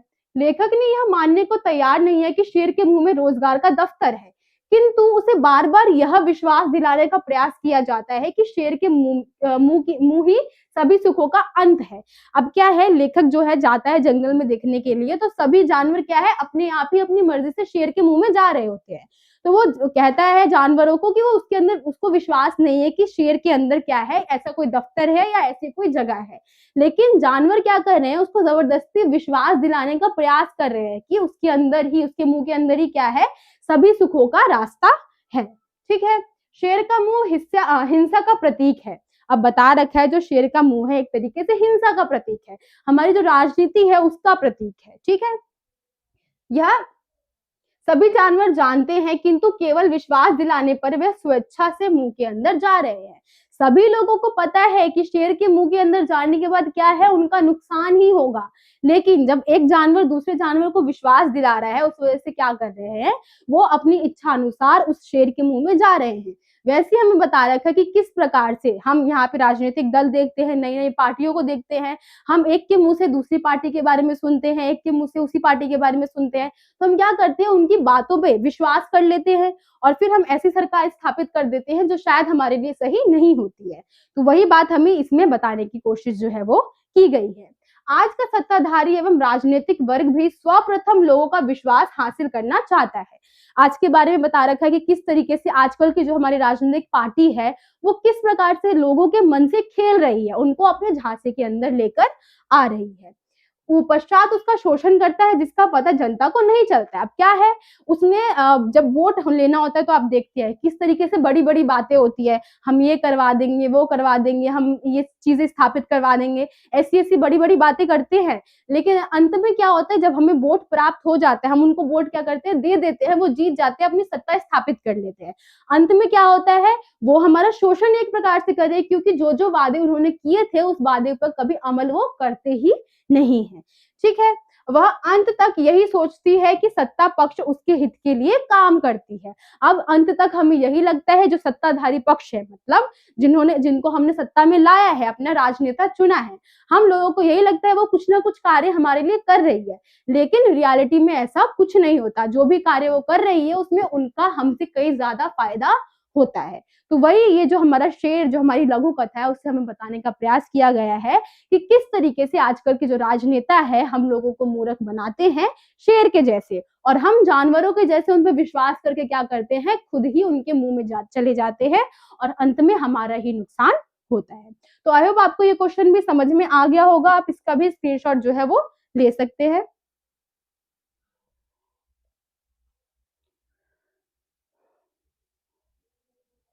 नेक्स्ट क्वेश्चन अब हम देख लेते हैं। नेक्स्ट क्वेश्चन क्या है हमारा, अब यहाँ पे नेक्स्ट जो है पहचान, जो हमारी लघु कथा है उसमें से लिया गया है कि किस प्रकार से जो राजा होता है वो लोगों की पहचान को छीनता है, वो हमें यहाँ बताने का प्रयास किया गया है कि उसके बारे में इसका प्रतिपाद्य, मतलब मूल जो है, इसका जो निष्कर्ष हमें निकलता है वो क्या है। मेनली हमें यहाँ पे ये पूछा गया हमसे इस प्रश्न में।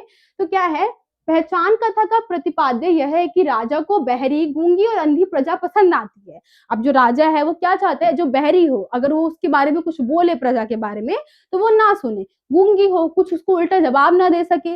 यही सारी बातें यहाँ पे हमें बताया है कि किस तरीके से उसको ऐसी प्रजा पसंद आ रही है जो कि बहरी है, गूंगी है और अंधी है, जो बिना कुछ बोले, बिना कुछ देखे उसकी आज्ञा का पालन करती है। अब क्या है, वो कोई भी सवाल नहीं कर रहा है, कोई प्रश्न नहीं पूछेगा, उसके खिलाफ नहीं जाएगा, उसको ऐसी प्रजा जो है पसंद आती है कि जिसको वो ऑर्डर दे और उसकी सारी बातें क्या है वो बिना कुछ बोले ही मान ले। ठीक, कहानी में इस यथार्थ की पहचान कराई गई है, इसी के बारे में हमें बताया गया है, मेनली सच के बारे में, कि प्रगति और विकास के बहाने राजा उत्पादन के सभी साधनों पर अपनी पकड़ मजबूत करना चाहता है। अब क्या है, ये बता रहा है लोगों को, ये बता रहा है कि हम विकास कर रहे हैं, बहुत ज्यादा उन्नति कर रहे हैं, लेकिन वो प्रजा कैसी चाहता है कि वो सब चीज उनसे हड़प ले और प्रजा उसको कुछ ना कहे। तो वही बात यहाँ बताने के प्रयास किया गया है कि किस तरीके से राजा जो है विकास के बहाने क्या कर रहा है, लोगों को जो फायदा है वो उठा रहा है। वह जनता को एकजुट होने से रोकता है और उन्हें भुलाने में रहता है, यही उसकी सफलता का राज है। अब बता रखा है राजा राजा किस तरीके से बना हुआ है। अब जनता को क्या है, वो साथ में नहीं आने दे रहा है, कि जनता को जब पता चलेगा कि जो राजा है इतना दुष्ट है, बुरा है, तो उसके खिलाफ प्रश्न करेगी। इस वजह से क्या कर रहा है, वो लोगों को अलग अलग रख रहा है और ऐसी प्रजा को पसंद कर रहा है जो इसके खिलाफ कुछ नहीं बोलते। इस वजह से क्या है, उसको जो सत्ता है वो मिली हुई है। तो यही आपके इस क्वेश्चन में था। आई होप आपको ये समझ में आ गया होगा। आप इसका स्क्रीनशॉट ले सकते हैं।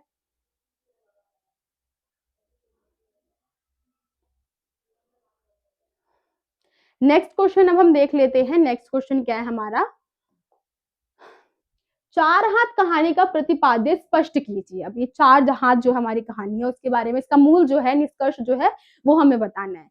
तो इसकी क्या बात की गई है, यहाँ पे एक व्यापारी की बात की गई है जो किस प्रकार से लालची है और चाहता है कि जो ज्यादा से ज्यादा माल हो, जो है मुनाफा उसका हो, वही यहाँ पे हमें बताना है। तो देख लेते हैं क्या है।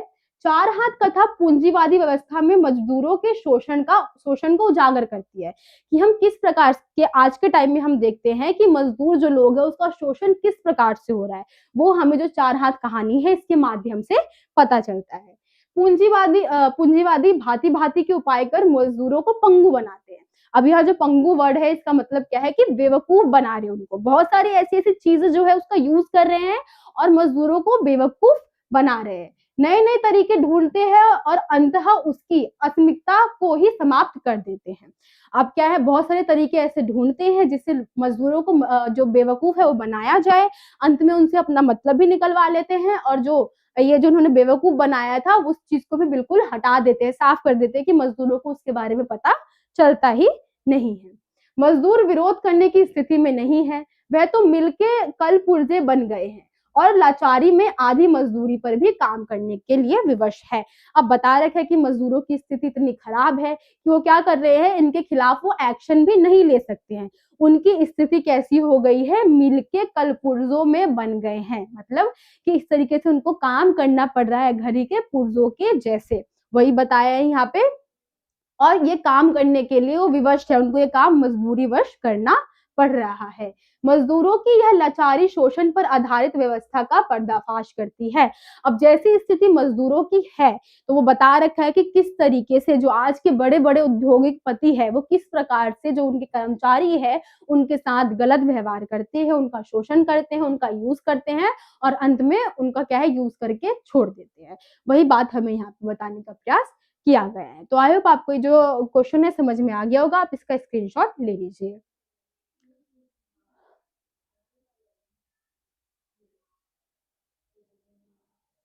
अब नेक्स्ट क्वेश्चन हम देख लेते हैं।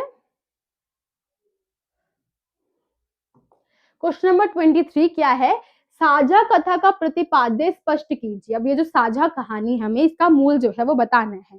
तो क्या है, साझा कथा में उद्योग पर कब्जा जमाने के बाद पूंजीपतियों की नजर किसानों की जमीन और उत्पादनों पर जमी हुई है। ठीक है, अब इसमें बता रखा है कि साझा में क्या है कि उद्योग पर कब्जा जमाने के बाद अब पूंजीपति जो है वो क्या कर रहे हैं, किसानों की जमीन पे अपनी नजर डाल रहे हैं, वहां पे अब वो उत्पाद करना चाहते हैं। ठीक है, वह किसान को साझा खेती करने का लालच देता है और उसकी सारी फसल जो है वो हड़प लेता है। अब वो क्या बोलता है कि हम साझा कृषि करेंगे, तुम यहाँ उत्पाद करो और फिर ये उत्पाद हमें भेजना और ये हम बड़े स्तर पर भेजेंगे। इस प्रकार से वो साझा काम करने की बात तो करते हैं, लेकिन अंत में क्या करते हैं, वो किसान को उसकी जमीन से बेदखल कर देते हैं। ठीक है, किसान को पता भी नहीं चलता और उसकी सारी कमाई हाथी के पेट में चली जाती है।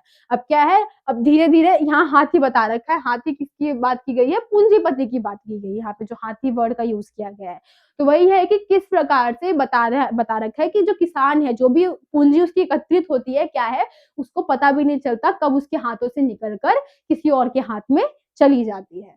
यह हाथी कोई और नहीं बल्कि समाज का धनाढ्य प्रभुत्वशाली वर्ग है, जो किसान को धोखे में डालकर उसकी सारी मेहनत को डकार जाता है। तो वही बता रखा है कि किस तरीके से जो पूंजीपति लोग हैं वो किसानों का फायदा उठाते हैं, उनसे कृषि भी करवाते हैं, जो पूंजी आती है उसको भी ठग लेते हैं और फिर अंत में क्या है, इनको ऐसे ही बेबस छोड़ देते हैं। तो यही इसका प्रतिपाद्य था। जरूरी नहीं है आपसे प्रतिपाद्य ही क्वेश्चन पूछे, आपसे अलग तरीके से भी क्वेश्चन पूछेगा। इसी आंसर में आपकी पूरी कहानी छिपी हुई है। अगर आपने ये चैप्टर पढ़ा है तो आपको पता होगा। अगर अलग तरीके से क्वेश्चन आ रहा है तो आपको क्या है, अगर आपने चैप्टर पढ़ा है तो आसानी से आप उसका आंसर दे देंगे। मूल जरूरी नहीं आपसे पूछे, आपसे अलग तरीके से पूछ सकता है कि किस प्रकार से जो लालच है उसको दर्शाता है हमारी जो साझा कहानी है, इस प्रकार से क्वेश्चन पूछ लेगा। या फिर किसान और जो हाथी है उन्होंने किस प्रकार से साझा कृषि कर रखी है, इस तरीके से आपसे क्वेश्चन पूछ लेगा, तब भी यही आंसर आएगा। तो आपको क्या है, इस तरीके से ध्यान रखना है, आप जो चीजें सुन रहे हो उसको समझ रहे हो तो आपको बातें क्या है ध्यान में रखनी है। ठीक है, तो अब आपको क्वेश्चन समझ में आ गया होगा, आप इसका स्क्रीनशॉट ले सकते हैं।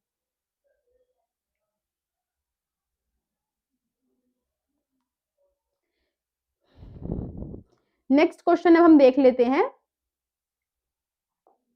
ये संवदिया से हमारा कि जलालगढ़ पहुंचने के बाद बड़ी बहुरिया के सामने हरगोविंद ने क्या संकल्प लिया, इससे उसकी कौन सी विशेषता उद्घाटित होती है।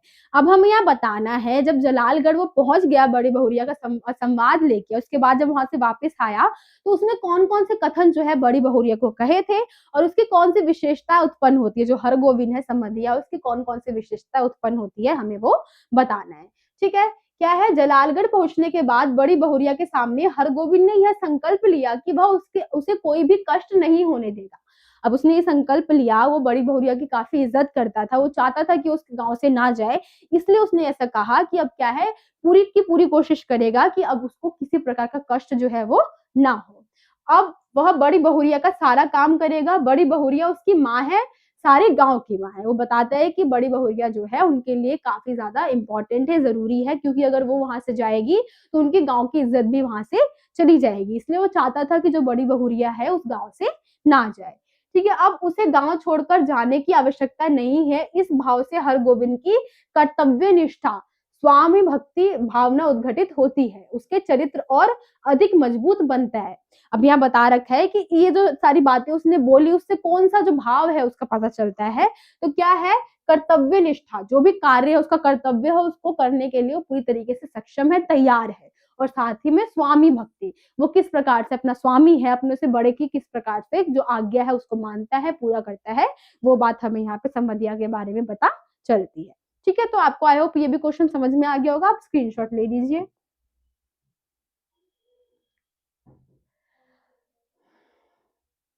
अब जो नेक्स्ट क्वेश्चन है उसको हम देख लेते हैं।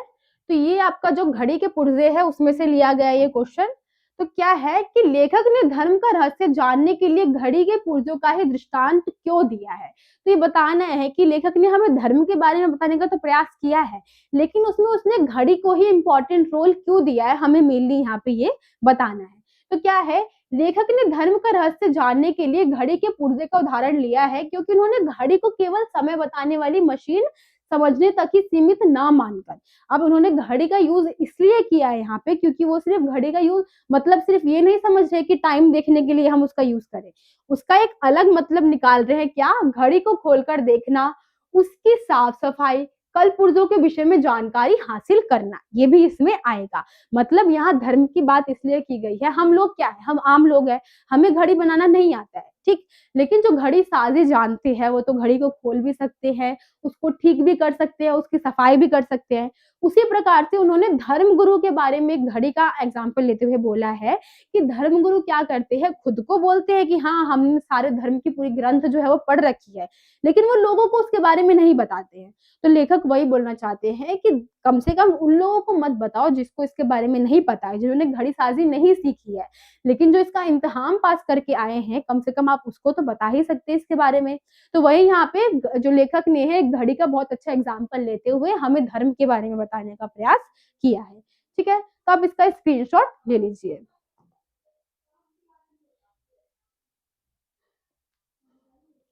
अब जो नेक्स्ट क्वेश्चन है उसको हम देख लेते हैं। आप किस प्रकार से कह सकते हैं कि रोगियों तथा आम लोगों के प्रति गांधी जी का व्यवहार अच्छा था? अब ये जो हमारा गांधी नेहरू जो है उस चैप्टर से आ चुका है कि गांधी जी जो है उनका व्यवहार किस प्रकार से जो आम लोग हैं उनके साथ अच्छा था। हमें किस पॉइंट पे पता चलता है कि वो लोगों के साथ अच्छा व्यवहार करते हैं, हमें यहाँ पे मेनली वो बताना है। ठीक है, तो देख लेते हैं क्या है। गांधी जी बहुत ही दयालु और सहृदय व्यक्ति है, रोगियों की सेवा करना और अपना धर्म समझते हैं। अब हमें पता चलता है कि जो गांधी जी वो काफी अच्छे हैं, उनका हृदय क्या है, काफी ज्यादा अच्छा है और वो लोगों की मदद भी करना चाहते हैं, उनका वो अपना धर्म समझते हैं लोगों की सेवा करना। बालक के पेट में जब दर्द असहनीय हो उठा, वह सिर्फ बापू को ही बुलाने की बात कर रहा था।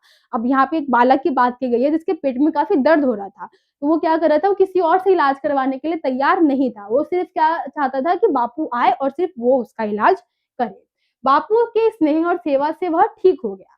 अब बापू जैसे ही आया, उसका स्नेह किया, सेवा किया, वो ठीक हो गया। गांधी जी रोगियों की मनस्थिति को भांपकर उनसे प्रेम का व्यवहार करते थे। अब जैसी रोगियों की मनोस्थिति होती है, मन की दशा होती है, गांधी जी क्या करते थे, उसको तुरंत ही भाप लिया करते थे और उसी प्रकार से उसका उपचार करते थे। जिन रोगियों के पास लोग जाने से कतराते थे, वे उसके पास आ जाते थे और देखभाल करते थे।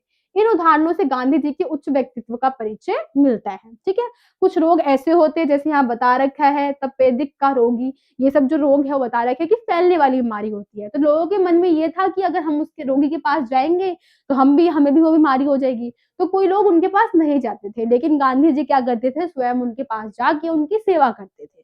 तो वही बता रखा है कि जो उनका बिहेवियर था वो लोगों के साथ कितना ज्यादा अच्छा था, कितना ज्यादा प्रेम से पूर्ण था।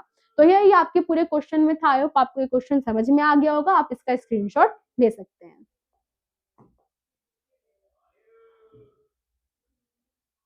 नेक्स्ट क्वेश्चन हम देख लेते हैं इसी चैप्टर से हमारा कि फिलिस्तीन के प्रति भारत का रवैया बहुत ही सौहार्दपूर्ण था। तो ये ऐसा क्यों था, हमें मेनली इसमें ये बताना है। तो क्या है कि साम्राज्यवादी शक्तियां कई देश पर अन्याय कर रही थी और उन्हें अपने अधीन करना चाहती थी। अब जो साम्राज्यवादी शक्तियां है वो क्या करना चाहती थी, लोगों को अपने कंट्रोल में लाना चाहती थी। भारत स्वयं फिलिस्तीन की तरह साम्राज्यवादी शक्तियों का अन्याय का शिकार था। अब भारत भी क्या है, फिलिस्तीन में भी साम्राज्यवादी शक्ति जो है, ब्रिटिश जो है उसका राज था और उस टाइम भारत पे भी क्या है, उसका कब्जा हो रखा था। दोनों ही क्या थे, साम्राज्यवादी जो शक्ति है उसके अन्याय से घिरे हुए थे। इस अन्याय के विरुद्ध आवाज उठाने वाले के साथ वह सहानुभूति रखता था। भारतवासी फिलिस्तीन के लोगों को सही मानते थे तथा उन्हें भी आंदोलन के समर्थन उन्हें भी जो आंदोलन है उसका समर्थन देना चाहते थे। मतलब कि दोनों की सिचुएशन क्या है, एक जैसी थी। तो होता है ना कि जो एक जैसी सिचुएशन में हो तो फ्रेंड बन जाते हैं, तो वैसे क्या है, भारत और फिलिस्तीन भी दोस्त बन चुका था, वही बता रखे यहाँ पे। और क्या है, इन्होंने बहुत सारे आंदोलन भी किए हैं, भारतवासी और फिलिस्तीन ने क्या किया है, मिलकर आंदोलन भी किए हैं और आंदोलन का समर्थन भी किया है। इसी संघर्ष में यासेर अराफात ने गांधी जी को अपना आदर्श माना था। अब यही आंदोलन में क्या है, जब उन्होंने गांधी जी को देखा कि वो लीडर की तरह किस प्रकार लोगों का जो है नेतृत्व कर रहे हैं, तो उन्होंने क्या किया, गांधी जी को अपना आदर्श मान लिया, अपना जो मॉडल है वो मान लिया। ठीक है, तो आई होप आपको ये भी क्वेश्चन समझ में आ गया होगा, आप इसका भी स्क्रीनशॉट ले लीजिए।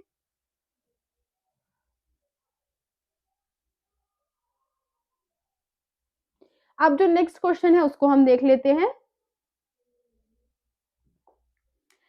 बालक की प्रवृत्तियां का गला घोटना अनुचित है। पाठ में ऐसा आभास किन स्थलों पर होता है कि उसकी प्रवृत्तियों का गला घोटा जा रहा है।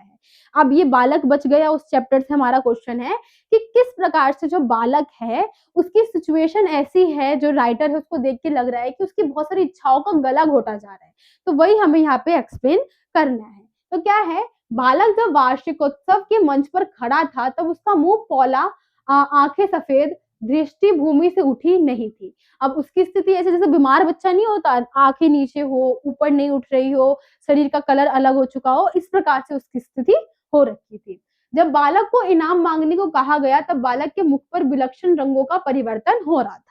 अब क्या किया, बालक से बहुत सारे पहले तो ऐसे प्रश्न पूछे गए जिसका सवाल जवाब देने के लिए उसकी उम्र के बच्चे क्या है, काफी छोटे हैं, तो उससे बहुत सारे प्रश्न पूछे गए जिसका आंसर उसने दे दिया बहुत अच्छी तरीके से। लेकिन जब अंत में उसको क्या किया, इनाम मांगने की बात की गई, तो क्या है, जैसे लग रहा था कि उसके मन में बहुत युद्ध चल रहा है कि मैं क्या चीज मांगू, जो मेरे बड़ों ने बोला है वो या फिर जो मेरे मन में चल रहा है वो। तो वही बता रखा है कि किस प्रकार से विलक्षण मतलब बहुत सारे अलग अलग तरीके के जो रंग है वो उत्पन्न हो रहे थे, बहुत अलग अलग तरीके के भाव जो है वो उत्पन्न हो रहे थे। कृत्रिम और स्वाभाविक भावों की लड़ाई की झलक बालक की आंखों में साफ दिखाई दे रही थी।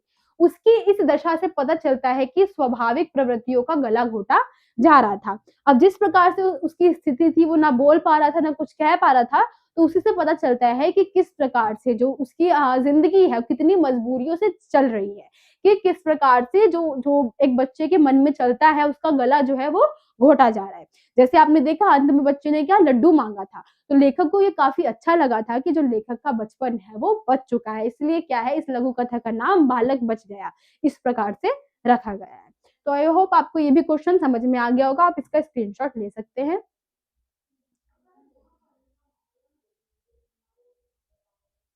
अब नेक्स्ट क्वेश्चन जो है वो हम देख लेते हैं। कवि ने चाहत चलन ये संदेशों ले सुजान को बता रखा है, ये लाइन है, ये हमें एक्सप्लेन करनी है कि कवि ने ऐसा क्यों कहा है। तो देखते हैं, कवि की प्रेमिका का नाम सुजान है, वह उससे प्रेम करता है, वह उससे मिलना चाहता है। कवि क्या है, वो प्रेम करता है उससे और उससे मिलना चाहता है, परंतु वह कोई उत्तर नहीं देती है।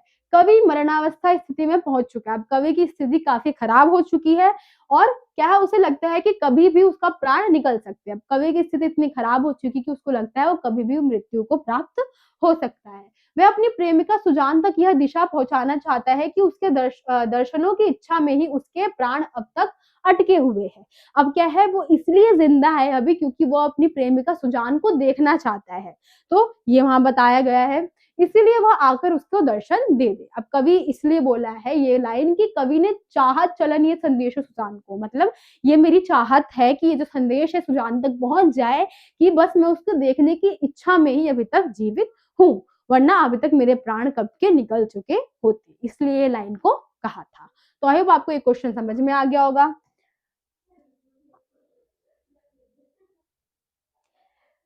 नेक्स्ट क्वेश्चन हम देख लेते हैं कि वसंत आया कविता में कवि की चिंता क्या है, उसका प्रतिपाद्य लिखिए। अब ये वसंत आया कविता में कवि की कौन कौन सी चिंताएं जो है उत्पन्न हो रही है वो हमें मेनली यहाँ बताना है। तो क्या है कि कवि की चिंता यह है कि आज के मनुष्य का प्रकृति से नाता जो है वो टूट चुका है। आज का जो हमारा मनुष्य, हम देखते हैं प्रकृति से किस प्रकार हमारा रिश्ता अलग हो चुका है।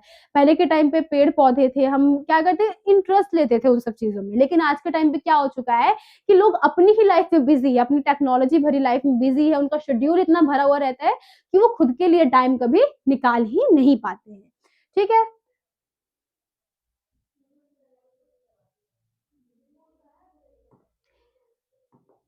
तो क्या है, अब ऋतुओं का आना अनुभव की बजाय कैलेंडर से जाना जाता है। कवि को वसंत ऋतु का आना भी कैलेंडर से ही पता चलता है।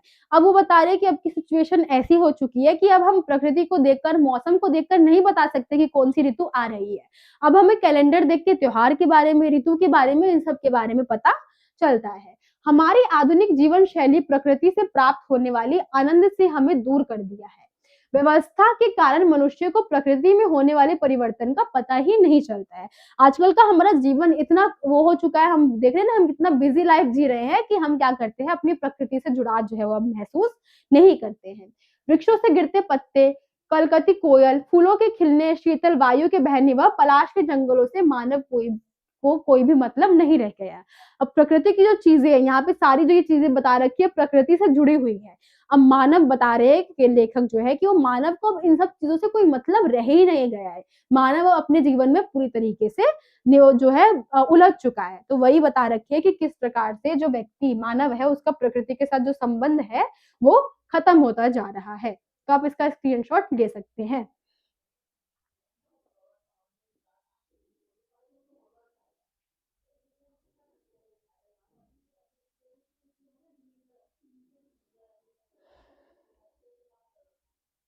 नेक्स्ट क्वेश्चन जो है उसको हम देख लेते हैं।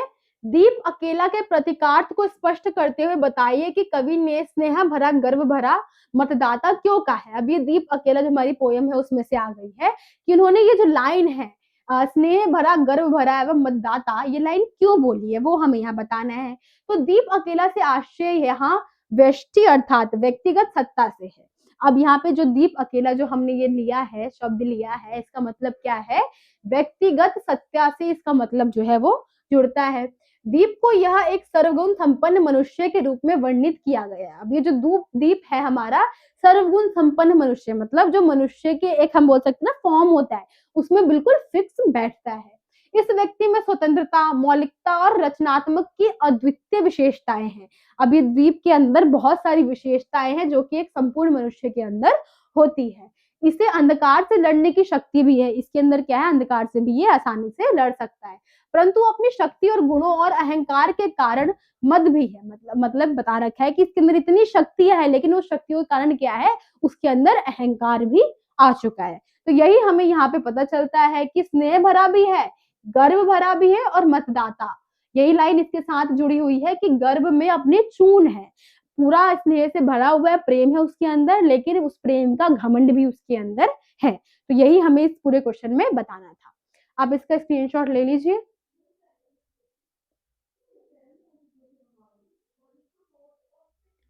अब नेक्स्ट क्वेश्चन हम देख लेते हैं। यहाँ पे क्या है कि यह द्वीप अकेला पर इसको भी पंक्ति तो दे दो आधार पर हमें व्यष्टि का समष्टि में विलय क्यों और कैसे संभव है, ये बता रखा है इस लाइन में। मतलब ही हमें बताना है कि यह द्वीप अकेला है, इसको पंक्ति तो दे दो, इस लाइन का हमारा क्या जो अर्थ है वो निकल के आता है, वो हमें मेनली यहाँ बताना है।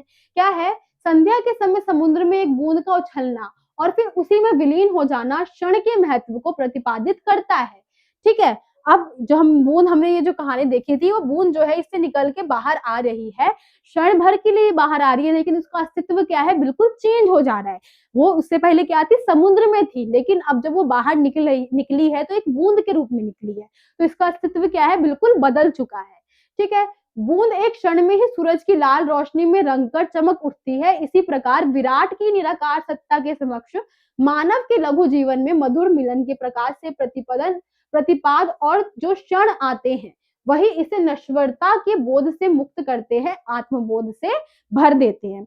अब ये बता रखा है, ये समाज के बारे में ही बात है कि बहुत लोगों की भीड़ में से कोई व्यक्ति खुद को बाहर निकाल रहा है, निखर रहा है, अपनी जो कौशल है उसको सामने लेकर आ रहा है, तो उसका जो नश्वरता का जो दाग है उसके अंदर कि वो कोई कार्य नहीं कर सकता, लोगों के बीच में ही रहता है, वो दाग क्या है, हट जाता है और साथ ही में उसके अंदर आत्मबोध मतलब आत्म की जो शक्ति है वो उत्पन्न हो जाती है। ठीक है, तो आई होप आपको ये क्वेश्चन भी समझ में आ गया होगा। आप इसका स्क्रीनशॉट ले सकते हैं। नेक्स्ट क्वेश्चन हम देख लेते हैं कि ये कार्नेलिया के गीत से आपका कि कार्नेलिया का गीत कविता में प्रसाद ने भारत की किन किन विशेषताओं की ओर संकेत किया है। कार्नेलिया के गीत में आपने देखा है कि भारत की बहुत सारी विशेषताएं बताई गई हैं, तो हमें वही बताना है कि किन किन विशेषताओं को यहाँ पे ध्यान में रखा गया है। क्या है, भारत पर सूर्य की किरण सबसे पहले पहुंचती है, ये एक विशेषता बता रखी है। यहाँ पर किसी अपरिचित व्यक्ति को भी घर में प्रेम पूर्वक रखा जाता है। अपरिचित मतलब जिसको हम जानते नहीं है। आज के टाइम की तो हम ऐसी बात नहीं कर सकते, लेकिन पुराने टाइम की ये बात हो रही है कि हम उस टाइम क्या था कि लोग इतना विश्वास करते थे एक दूसरे पे कि जो अपरिचित लोग होते थे जिनको हम जानते भी नहीं थे उनको भी अपने घर में पनाह दे देते थे। ठीक है, तो ये भी भारत की विशेषता में आएगा। फिर यहाँ का प्राकृतिक सौंदर्य अद्भुत और अद्वितीय है। अब यहाँ का जो प्राकृतिक सुंदरता है वो क्या है, अद्भुत है, मतलब वो आंखों को एकदम होता है ना कि कोई चीज बहुत ज्यादा अट्रैक्टिव लग जाती है, अद्भुत है, बहुत ज्यादा सुंदर है और साथ ही में अद्वितीय मतलब ये कभी खत्म नहीं होगा। जो यहाँ का प्राकृतिक सौंदर्य है इतना ज्यादा अच्छा है। यहाँ के लोग दया, करुणा और सहानुभूति भावनाओं से भरे हैं। अब यहाँ के जो लोग हैं उनके अंदर बहुत ज्यादा करुणा है, प्रेम है, तो वही बता रखा है कि यहाँ के लोगों के अंदर बहुत सारी भावनाएं जो है वो है। फिर भारत की संस्कृति महान है, ये भी बता रखा है कि जो भारत की संस्कृति है बहुत ज्यादा महान है, जो बाहरी लोगों को भी बहुत ज्यादा प्रेम करते हैं। तो यही सारी बातें क्या है भारत की विशेषता में यहाँ पे बताई गई है। तो आई होप आपको ये क्वेश्चन समझ में आ गया होगा, आप इसका स्क्रीनशॉट ले सकते हैं।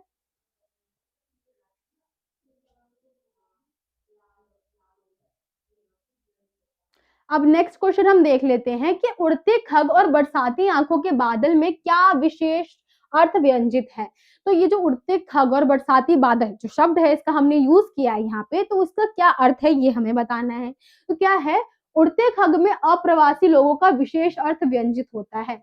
अब उड़ते खग जो है जो हमारे है अप्रवासी लोग जो कि बाहर से आए हुए हैं, उड़ते खग ऐसे इसका हमने क्या है शब्द का मतलब निकाला है, जो कि अप्रवासी लोग हैं जो कि बाहर से आए हुए हैं। अब कवि के अनुसार जिस देश में बाहर से पक्षी आकर आश्रय लेते हैं वे हमारा देश भारत ही है। मतलब यहाँ पे जो वर्ड यूज किया गया है कि बाहर से जो भी अप्रवासी आकर भारत में शरण ले रहे हैं, जहाँ पे जिस जगह पे शरण ले रहे हैं वो हमारा भारत देश ही है। ठीक है, अर्थात भारत बाहर से आने वाले लोगों को आश्रय देता है। मतलब भारत क्या है, बाहर से आने वाले लोगों को आश्रय भी देता है। भारत लोग को आश्रय ही नहीं देता बल्कि यहाँ आकर उन्हें सुख और शांति भी जो प्राप्त है वो होती है, और यह भारत की विशेषता है। अब लोग क्या है बाहर से आ रहे हैं तो क्या है अपनत्व की भावना भारत के अंदर इतनी ज्यादा है कि उनको क्या है यहाँ पे आके बहुत ज्यादा अच्छा जो है वो लगता है।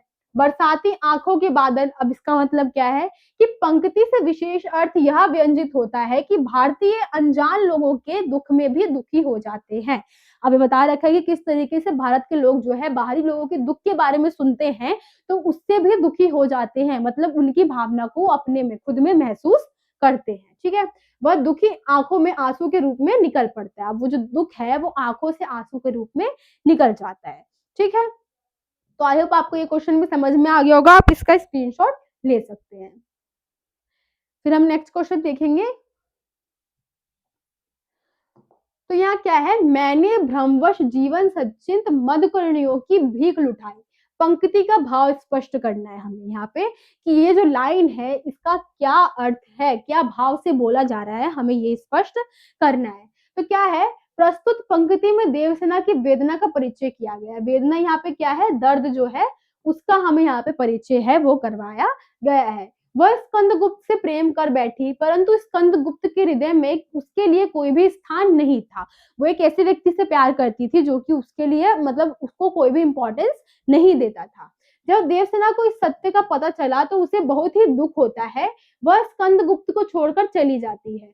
उन्हीं बीती पलों को याद करते हुए वह कह उठती है कि मैंने प्रेम के भ्रम में अपने जीवन भर की अभिलाषाओं, रुचि और भिक्षा को लुटा दिया। तो अंत में जब उसको यह एहसास होता है कि वो उस चीज को पाने का प्रयास कर रही थी जो चीज उसको नहीं मिल सकती, लेकिन उसको पाने के प्रयास में उसने क्या किया, अपने जीवन भर की जितनी भी जमा पूंजी थी उसको लुटा दिया।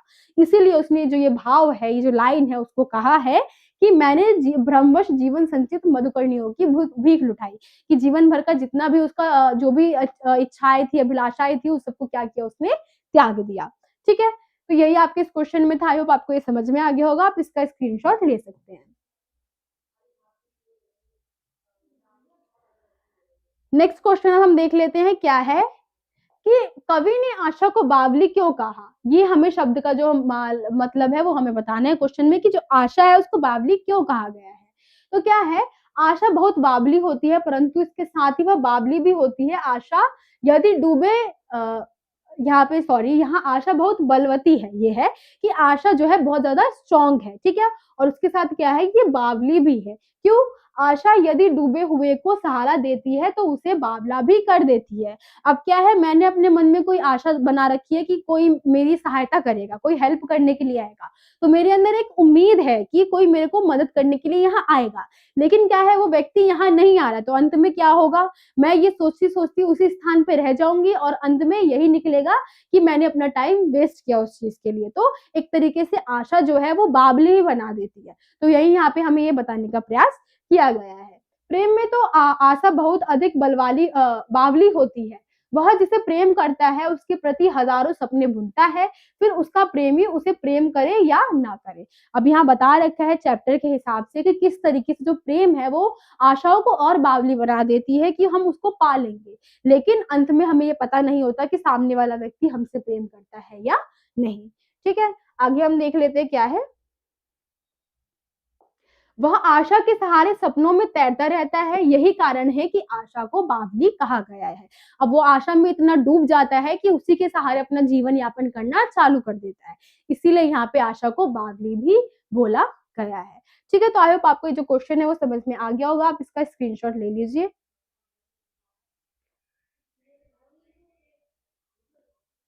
अब जो नेक्स्ट क्वेश्चन है उसको हम देख लेते हैं। तो यहाँ सरोज का विवाह अन्य विवाहों से किस प्रकार भिन्न था। ये सरोज स्मृति से हमसे क्वेश्चन पूछा गया है कि जो सरोज का विवाह है अन्य विवाहों से किस प्रकार अलग था, वो हमें यहाँ बताना है। तो क्या है, सरोज का विवाह अन्य विवाहों की तरह चमक दमक शोर शराबे से रहित था। ये सारी चीजें क्या है उसके विवाह में नहीं थी, शोर शराबा चमक धमक ज्यादा लोग ये सब उसके विवाह के अंदर नहीं थे। ठीक है, सरोज का विवाह बहुत ही सादे तरीके से हुआ था, बहुत ही सिंपल तरीके से उसका विवाह जो है वो हुआ था। इस विवाह में समस्त रिश्तेदार मित्र तथा पड़ोसियों को नहीं बुलाया गया था, बल्कि वह यही परिवार के कुछ लोगों के मध्यम ही संपन्न हुआ था। अब उसके विवाह में क्या है, जो नात रिश्तेदार है उसको नहीं बुलाए गए थे, सिर्फ क्या है उसके परिवार के जो कुछ सदस्य थे उनको ही रखा गया था। इसमें संगीत तथा मेहंदी जैसी रस्मों का अभाव था। यहाँ पे क्या है, संगीत मेहंदी जैसी जो कोई भी रस्म है वो नहीं हुई थी। किसी ने विवाह के गीत नहीं गाए थे, ना लोगों का तांता लगा था। अब क्या है, विवाह में आप देखते हैं विवाह तो एक ऐसा समारोह होता है जहाँ पे शोर शराबा होता है, लोग आते हैं, मेहमान आते हैं, रिश्तेदार आते हैं। लेकिन सरोज का विवाह अलग इसलिए था क्योंकि ना इसमें कोई रस्म हुए, ना लोग थे, ना गीत गाना हुआ, ना कुछ ऐसी कोई चीज हुई जहाँ पे पता चल रहा हो कि विवाह हो रहा है। इसीलिए हम कह सकते हैं कि सरोज का विवाह अन्य विवाहों से काफी भिन्न था। ठीक है, तो आई होप आपको ये भी क्वेश्चन समझ में आ गया होगा। आप स्क्रीनशॉट ले लीजिए, फिर हम नेक्स्ट क्वेश्चन देखते हैं।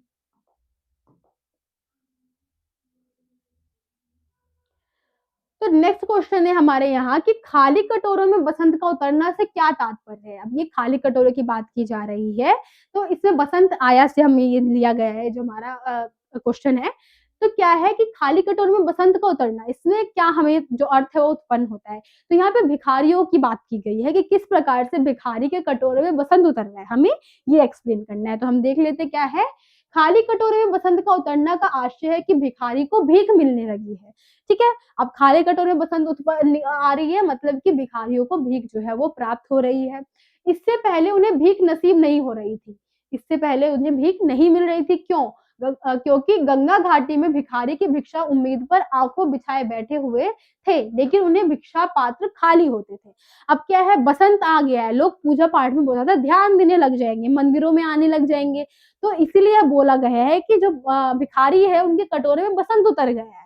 लेकिन इससे पहले की बात की जा रही है, उससे पहले क्या था, भिखारियों के कटोरे बिल्कुल खाली थे, जिससे हमें पता चलता है कि लोग क्या थे उस टाइम मंदिरों में उतना आगमन जो है वो नहीं करते थे।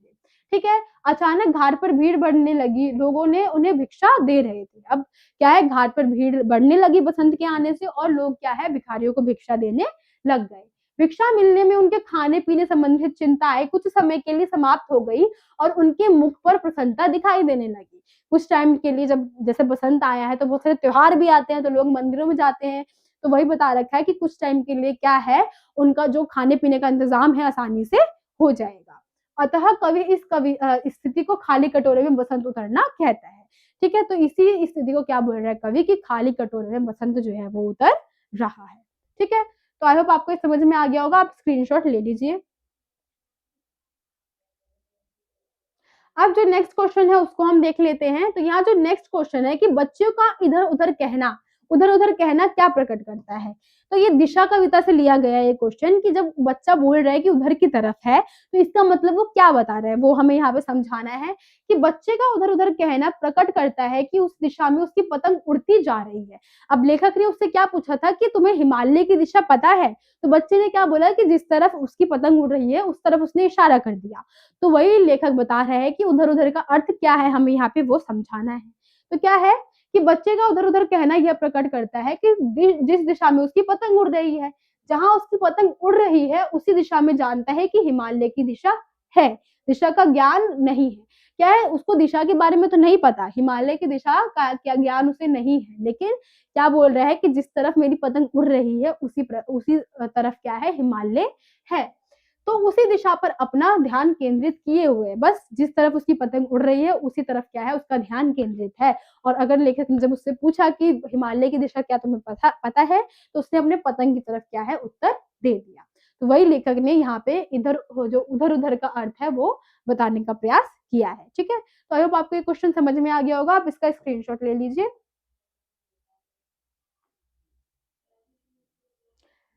नेक्स्ट क्वेश्चन अब देख लेते हैं। ये हमारा वही भरत राम का जो है उसमें से लिया गया है। तो ये क्या है कि गीतावली से संकलित पद राघव एक बार फिर आवो में निहित करुणा और संदेश को अपने शब्दों में स्पष्ट कीजिए। अब ये जो लाइन है, राघव एक बार फिर आवो, मतलब राघव जो राम जो है एक बार फिर से आ जाओ। तो हमें क्या है, इस लाइन का जो भाव है वो स्पष्ट करना है कि इसमें आखिर क्या मतलब से ये जो लाइन है वो दी गई है। तो क्या है कि प्रस्तुत पंक्ति में माता कौशल्य का दुख और पुत्र वियोग सृष्टि गोचर होता है। अब माता कौशल्या क्या है, राम जी के जाने से बिल्कुल टूट चुकी है, तो वही यहाँ पे हमें बताया गया है। माता कौशल्या राम के वन जाने से बहुत दुखी है, वह अपने पुत्र राम को वापस आने का निवेदन करती है। अब क्या है, जो माता कौशल्या है काफी दुखी हो चुकी है राम जी के जाने की वजह से, तो वो किसी प्रकार से निवेदन कर रही है कि वो वापस क्या है, मेरे पास आ जाए। कौशल्या का यह निवेदन अपने लिए नहीं बल्कि राम के घोड़ों के लिए। अब यहाँ पे जो तुलसीदास है वो बताते हैं कि बात तो वो खुद की कर रही है, लेकिन यहाँ पे क्या है, घोड़ों का नाम लेके बोल रही है कि तुम्हारे घोड़े वो तुम्हें काफी याद कर रहे हैं, तो तुम्हें उनके लिए वापस आ जाना चाहिए। ठीक है, राम का घोड़ा उनके जाने से बहुत दुखी है, वह भरत की देखभाल के बाद भी कमजोर होता जा रहा है। कौशल्या माता उसका दुख नहीं देखा जाता, वह घोड़े का विरह भली प्रकार से समझ पा रही है। अब क्या है, वो बता रही है कि किस प्रकार से उसके घोड़े जो है भरत जी के सेवा करने के बाद भी बहुत ज्यादा क्या है, खराब होते जा रहे हैं, उनकी स्थिति काफी खराब होती जा रही है। तो माता कौशल्या कह रही है कि एक बार मेरे लिए ना सही अपने इन प्रिय घोड़ों के लिए ही आ जाओ, जिनकी सेवा तुम करते थे और ये हमेशा हंसते खेलते रहते थे। लेकिन भरत की इतनी सेवा जितनी तुम करते थे उससे 100 गुना ज्यादा सेवा करने के बाद भी इनकी स्थिति क्या है, धीरे धीरे खराब होती जा रही है। तो यही भाव हमें इसमें स्पष्ट करवाया गया है। तो आई होप आपको ये क्वेश्चन समझ में आ गया होगा। आप इसका स्क्रीनशॉट ले लीजिए।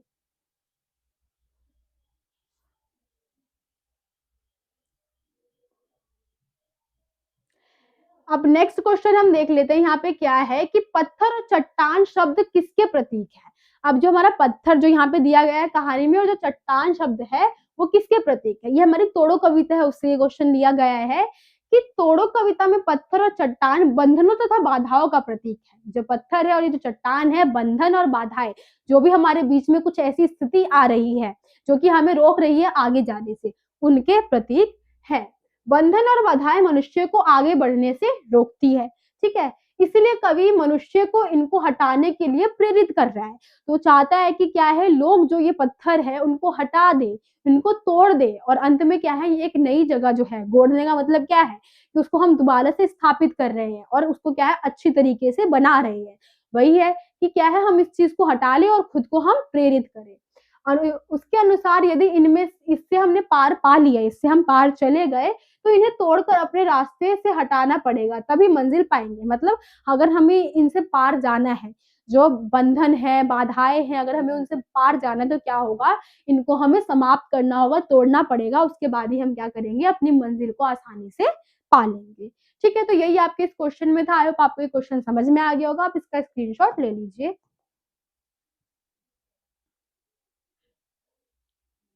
अब जो नेक्स्ट क्वेश्चन है उसको हम देख लेते हैं। ये तो नेक्स्ट क्वेश्चन क्या है हमारा कि कवि को धरती और मन की भूमि में क्या क्या समानताएं दिखाई देती है।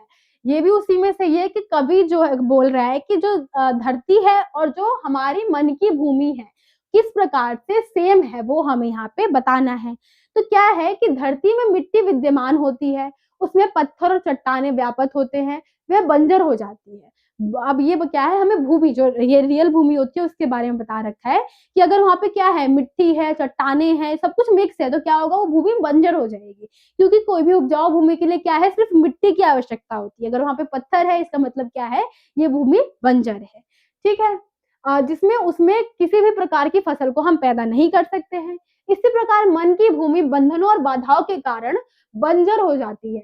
अर्थात बंधन और बाधाएं उसकी सृजन शक्ति को कमजोर कर देते हैं। अब जो बंधन और बाधाएं हैं, जो हम रिश्ते हम सोचते हैं, या फिर कुछ ऐसी सिचुएशन जो होती है, जैसे हम कोई काम करना चाहते हैं लेकिन उसके लिए हमारे पास पैसे नहीं है, तो एक बाधा ही होगी। या फिर हम कोई काम करना चाहते हैं, हमारे पास पैसे भी है, लेकिन क्या है, वो पेरेंट्स हमें मना कर रहे हैं कि तुम ये काम करोगे तो हम क्या है, ये समाज में हमारा अच्छा इंप्रेशन नहीं पड़ेगा। तो क्या है, वही किस प्रकार से बंधन और बाधाएं जो है, जो एक व्यक्ति को सफल बनाने में रोकती है। तो उसी की बात यहाँ पे क्या है, लेखक ने की है कि दोनों भूमि, जो धरती की भूमि है और इंसान के मन की भूमि है, एक तरीके से समान ही है। उसको क्या है, हमें आगे बढ़ाने के लिए उसकी सफाई करनी पड़ेगी। तो वही हमें यहाँ पे बताने का प्रयास किया गया है। तो आई होप आपको ये भी क्वेश्चन समझ में आ गया होगा। आप इसका स्क्रीनशॉट ले लीजिए। नेक्स्ट क्वेश्चन हम देख लेते हैं, क्या है यहाँ पे कि बसंत के आगमन की सूचना कवि को किस प्रकार आती है। अब ये बसंत आया हमारा पोयम है, उससे लिया गया है कि क्या है, कवि फुटपाथ पर चलते हुए प्रकृति में आए परिवर्तन को देखता है, तब उसे ज्ञात होता है कि बसंत आ गया है।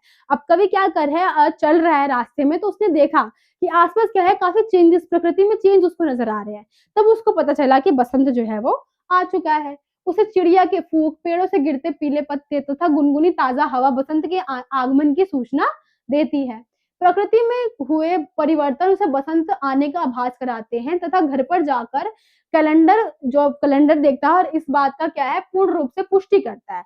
अब लेखक परिवर्तन तो देख रहा है, लेकिन अंत में क्या है, उसको घर पे जाके कैलेंडर देखना पड़ा। किस लिए? ये जानने के लिए कि बसंत सचमुच में आया है या नहीं आया है। ठीक है, तो आई होप आपको जो क्वेश्चन है वो समझ में आ गया होगा।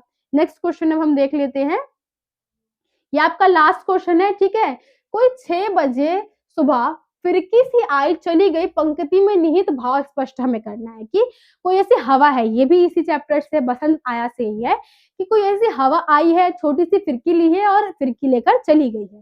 तो इसके भाव को हमें स्पष्ट करना है। क्या है, बसंत आने से पहले वायु में अधिक ठंडक विद्यमान होती है, इसमें मनुष्य सिहर उठता है।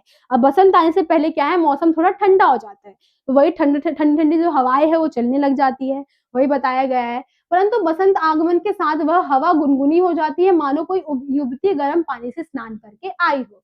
अब बसंत से पहले हवा ठंडी है, लेकिन बसंत आने के बाद क्या है, हवा में थोड़ा परिवर्तन हो जाता है और हवा थोड़ी गर्म होने लगती है। यही हवा फिरकी की भांति गोल गोल घूमती है और अचानक रुक जाती है।